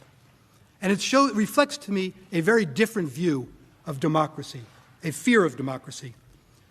They wrote on page 37 of their brief that the framers, I'm paraphrasing the first part, the framers themselves would not have hesitated to convict on these facts. Their worldview, this is a quote now, was shaped by a study of classical history as well as a lived experience of resistance and resolution. They were aware of the danger posed by opportunists who incited mobs to violence for political gain. They drafted the Constitution to avoid such thuggery, which they associated with the threat of civil disorder and early assumption of power by a dictator. The citation is 178, Bernard Bailyn, The Ideological Origins of the American Revolution. That's this book. Professor Bailyn, when he gave this description of the threat of civil disorder and the early assumption of power by a dictator and thuggery, was referring to early colonists' view toward democracy. They feared democracy. That's what they call thuggery. Democracy, because it's an elitist point of view, an elitist political point of view. We don't fear democracy, we embrace it. In summing up, let's be crystal clear on where we stand and why we are here. The singular goal of the House managers and House leadership in pursuing the impeachment conviction of Donald J. Trump is to use these proceedings to disenfranchise at least 74 million Americans with whom they viscerally disagree, and to ensure that neither they nor any other American ever again can cast a vote for Donald Trump. And if they convince you to go forward, their ultimate hope is that this will be a shot across the bow of any other candidate for public office who would dare to take up a political message that is very different from their own political point of view as the direction in which they wish to take our country. Under our Constitution, this body and the impeachment process must never be permitted to be weaponized for partisan political purposes. This article of impeachment must be dismissed for lack of jurisdiction based on what we have discussed here today and what's in our brief. The institution of the presidency is at risk unless a strong message is sent by the dismissal of the article of impeachment. Before we close, I want to leave you with two thoughts. One was expressed by Abraham Lincoln. He comes to mind first because of the way in which our nation is now divided. We must learn from his times. He had a simple but important message about the paramount importance of doing what is right.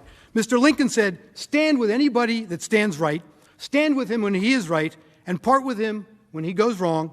In both cases, you are right. In both cases, you oppose the dangerous extremes. In both cases, you stand on moral ground and hold the ship level and steady. In both, you are national and nothing less than national.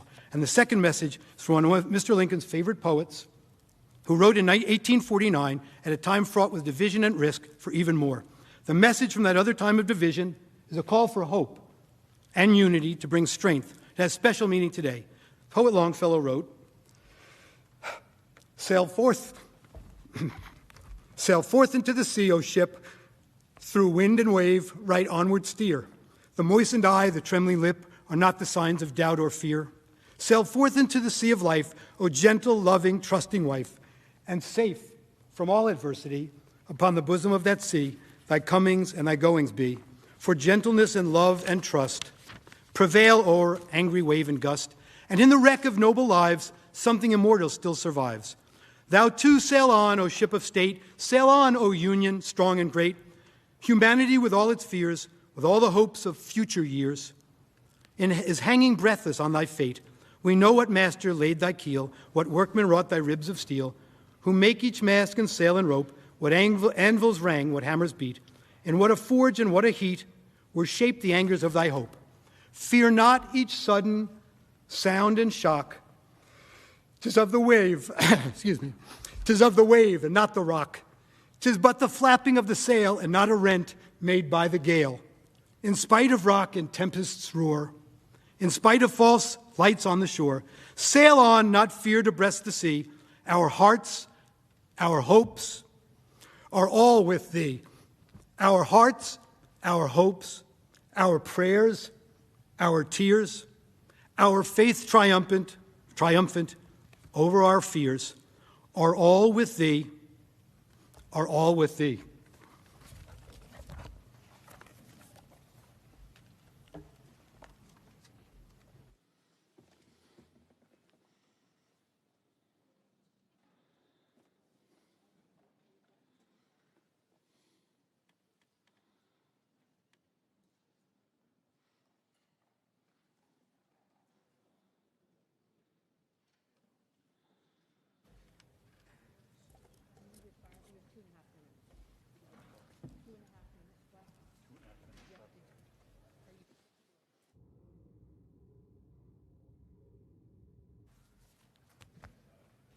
Mr. President, it's been a long day, and we thank you and we thank all the senators for their careful attention to the legal arguments and your courtesy to the managers and to the lawyers here. This has been the most bipartisan impeachment in American history, and we hope it will continue to be so in the days ahead. And nothing could be more bipartisan than the desire to recess. So the only issue before the Senate today, of course, is whether Donald Trump is subject to the court of impeachment that the Senate has convened. We see no need to make any further argument that this body has the power to convict and to disqualify President Trump for his breathtaking constitutional crime of inciting a violent insurrection against our government. Tomorrow we will address the amazing array of issues suggested by the thoughtful presentations by our colleagues, including the First Amendment, due process, partisanship under our Constitution, the Bill of Attainder Clause, and many, many more. But in the meantime, we waive all further arguments. We waive our 33 minutes of rebuttal, and we give those 33 minutes gratefully back to the Senate of the United States. All time yielded back, all time has been yielded back. Then the question is whether Donald John Trump is subject to the jurisdiction of a court of impeachment for acts committed while President of the United States, notwithstanding the expiration of his term in that office. Nays, Mr. President. Is there a sufficient second? There is a sufficient second, and the clerk shall call the roll. Ms. Baldwin. Ms. Baldwin, aye. Mr. Barrasso. Mr. Barrasso, no. Mr. Bennett. Mr. Bennett, aye. Mrs. Blackburn. Mr. Blumenthal. Mr. Blumenthal, aye. Mr. Blunt. Mr. Blunt, no. Mr. Booker. Mr. Booker, aye. Mr. Bozeman. Mr. Bozeman, no. Mr. Braun. Mr. Braun, no. Mr. Brown. Mr. Brown, aye. Mr. Burr. Mr. Burr, no. Ms. Cantwell. Ms. Cantwell, aye. Mrs. Capito. Mrs. Capito, no. Mr. Cardin. Mr. Cardin, aye. Mr. Carper. Mr. Carper, aye. Mr. Casey. Mr. Casey, aye. Mr. Cassidy. Mr. Cassidy, aye. Ms. Collins. Ms. Collins, aye. Mr. Coons. Mr. Coons, aye. Mr. Cornyn. Mr. Cornyn, no. Ms. Cortez Masto. Ms. Cortez Masto, aye. Mr. Cotton. Mr. Cotton, no. Mr. Kramer. Mr. Kramer, no. Mr. Crapo. Mr. Crapo, no. Mr. Cruz. Mr. Cruz, no. Mr. Daines. Mr. Daines, no. Ms. Duckworth. Ms. Duckworth, aye. Mr. Durbin. Mr. Durbin, aye. Ms. Ernst. Ms. Ernst, no. Mrs. Feinstein. Mrs. Feinstein, aye. Mrs. Fisher. Mrs. Fisher, no. Mrs. Gillibrand. Mrs. Gillibrand, aye. Mr. Graham. Mr. Graham, no. Mr. Grassley. Mr. Grassley, no. Mr. Haggerty. Mr. Haggerty, no. Ms. Hassan. Ms. Hassan, aye. Mr. Hawley. Mr. Hawley, no. Mr. Heinrich. Mr. Heinrich, aye. Mr. Hickenlooper. Mr. Hickenlooper, aye. Ms. Hirono. Ms. Hirono, aye. Mr. Hoven. Mr. Hoven, no. Mrs. Hyde-Smith. No. Mrs. Hyde-Smith, no. Mr. Inhofe. No. Mr. Inhofe, no. Mr. Johnson. No. Mr. Johnson, no. Mr. Kane. Mr. Kane, aye. Mr. Kelly. Mr. Kelly, aye. Mr. Kennedy. No. Mr. Kennedy, no. Mr. King. Aye. Mr. King, aye. Ms. Klobuchar. Ms. Klobuchar, aye. Mr. Langford. No. Mr. Langford, no. Mr. Leahy. Mr. Leahy, aye. Mr. Lee. No. Mr. Lee, no. Mr. Lujan. Mr. Lujan, aye. Ms. Lummis. No. Ms. Lummis, no. Mr. Manchin. Mr. Manchin, aye. Mr. Markey. Mr. Markey, aye. Mr. Marshall. No. Mr. Marshall, no. Mr. McConnell. No. Mr. McConnell, no. Mr. Menendez. Aye. Mr. Menendez, aye. Mr. Merkley. Aye. Mr. Merkley, aye. Mr. Moran. Ms. Murkowski. Ms. Murkowski, aye. Mr. Murphy. Mr. Murphy, aye. Mrs. Murray. Mrs. Murray, aye. Mr. Ossoff. Mr. Ossoff, aye. Mr. Padilla. Mr. Padilla, aye. Mr. Paul. Mr. Paul, no. Mr. Peters. Mr. Peters, aye. Mr. Portman. Mr. Portman, no. Mr. Reed. Mr. Reed, aye. Mr. Risch. Mr. Risch, no. Mr. Romney. Mr. Romney, aye. Ms. Rosen. Ms. Rosen, aye. Mr. Rounds. Mr. Rounds, no. Mr. Rubio. Mr. Rubio, no. Mr. Sanders. Mr. Sanders, aye. Mr. Sass. Mr. Sass, aye. Mr. Schatz. Mr. Schatz, aye. Mr. Schumer. Mr. Schumer, aye. Mr. Scott of Florida. No. Mr. Scott of Florida, no. Mr. Scott of South Carolina. No. Mr. Scott of South Carolina, no. Mrs. Shaheen. Mrs. Shaheen, aye. Mr. Shelby. Mr. Shelby, no. Ms. Sinema. Ms. Sinema, aye. Ms. Smith. Ms. Smith, aye. Ms. Stabenow. Ms. Stabenow, aye. Mr. Sullivan. No. Mr. Sullivan, no. Mr. Tester. Mr. Tester, aye. Mr. Thune. Mr. Thune, no. Mr. Tillis. No. Mr. Tillis, no. Mr. Toomey. Mr. Toomey, aye. Mr. Tuberville. Mr. Tuberville, no. Mr. Van Hollen. Mr. Van Hollen, aye. Mr. Warner. Mr. Warner, aye. Mr. Warnock. Mr. Warnock, aye. Ms. Warren. Ms. Warren, aye. Mr. Whitehouse. Mr. Whitehouse, aye. Mr. Wicker. Mr. Wicker, no. Mr. Wyden. Mr. Wyden, aye. Mr. Young. Mr. Young, no. Mr. Moran. Mr. Moran, no. Mrs. Blackburn. Mrs. Blackburn, no.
The yeas are 56 and the nays are 44, and then Elizabeth will have something for the read.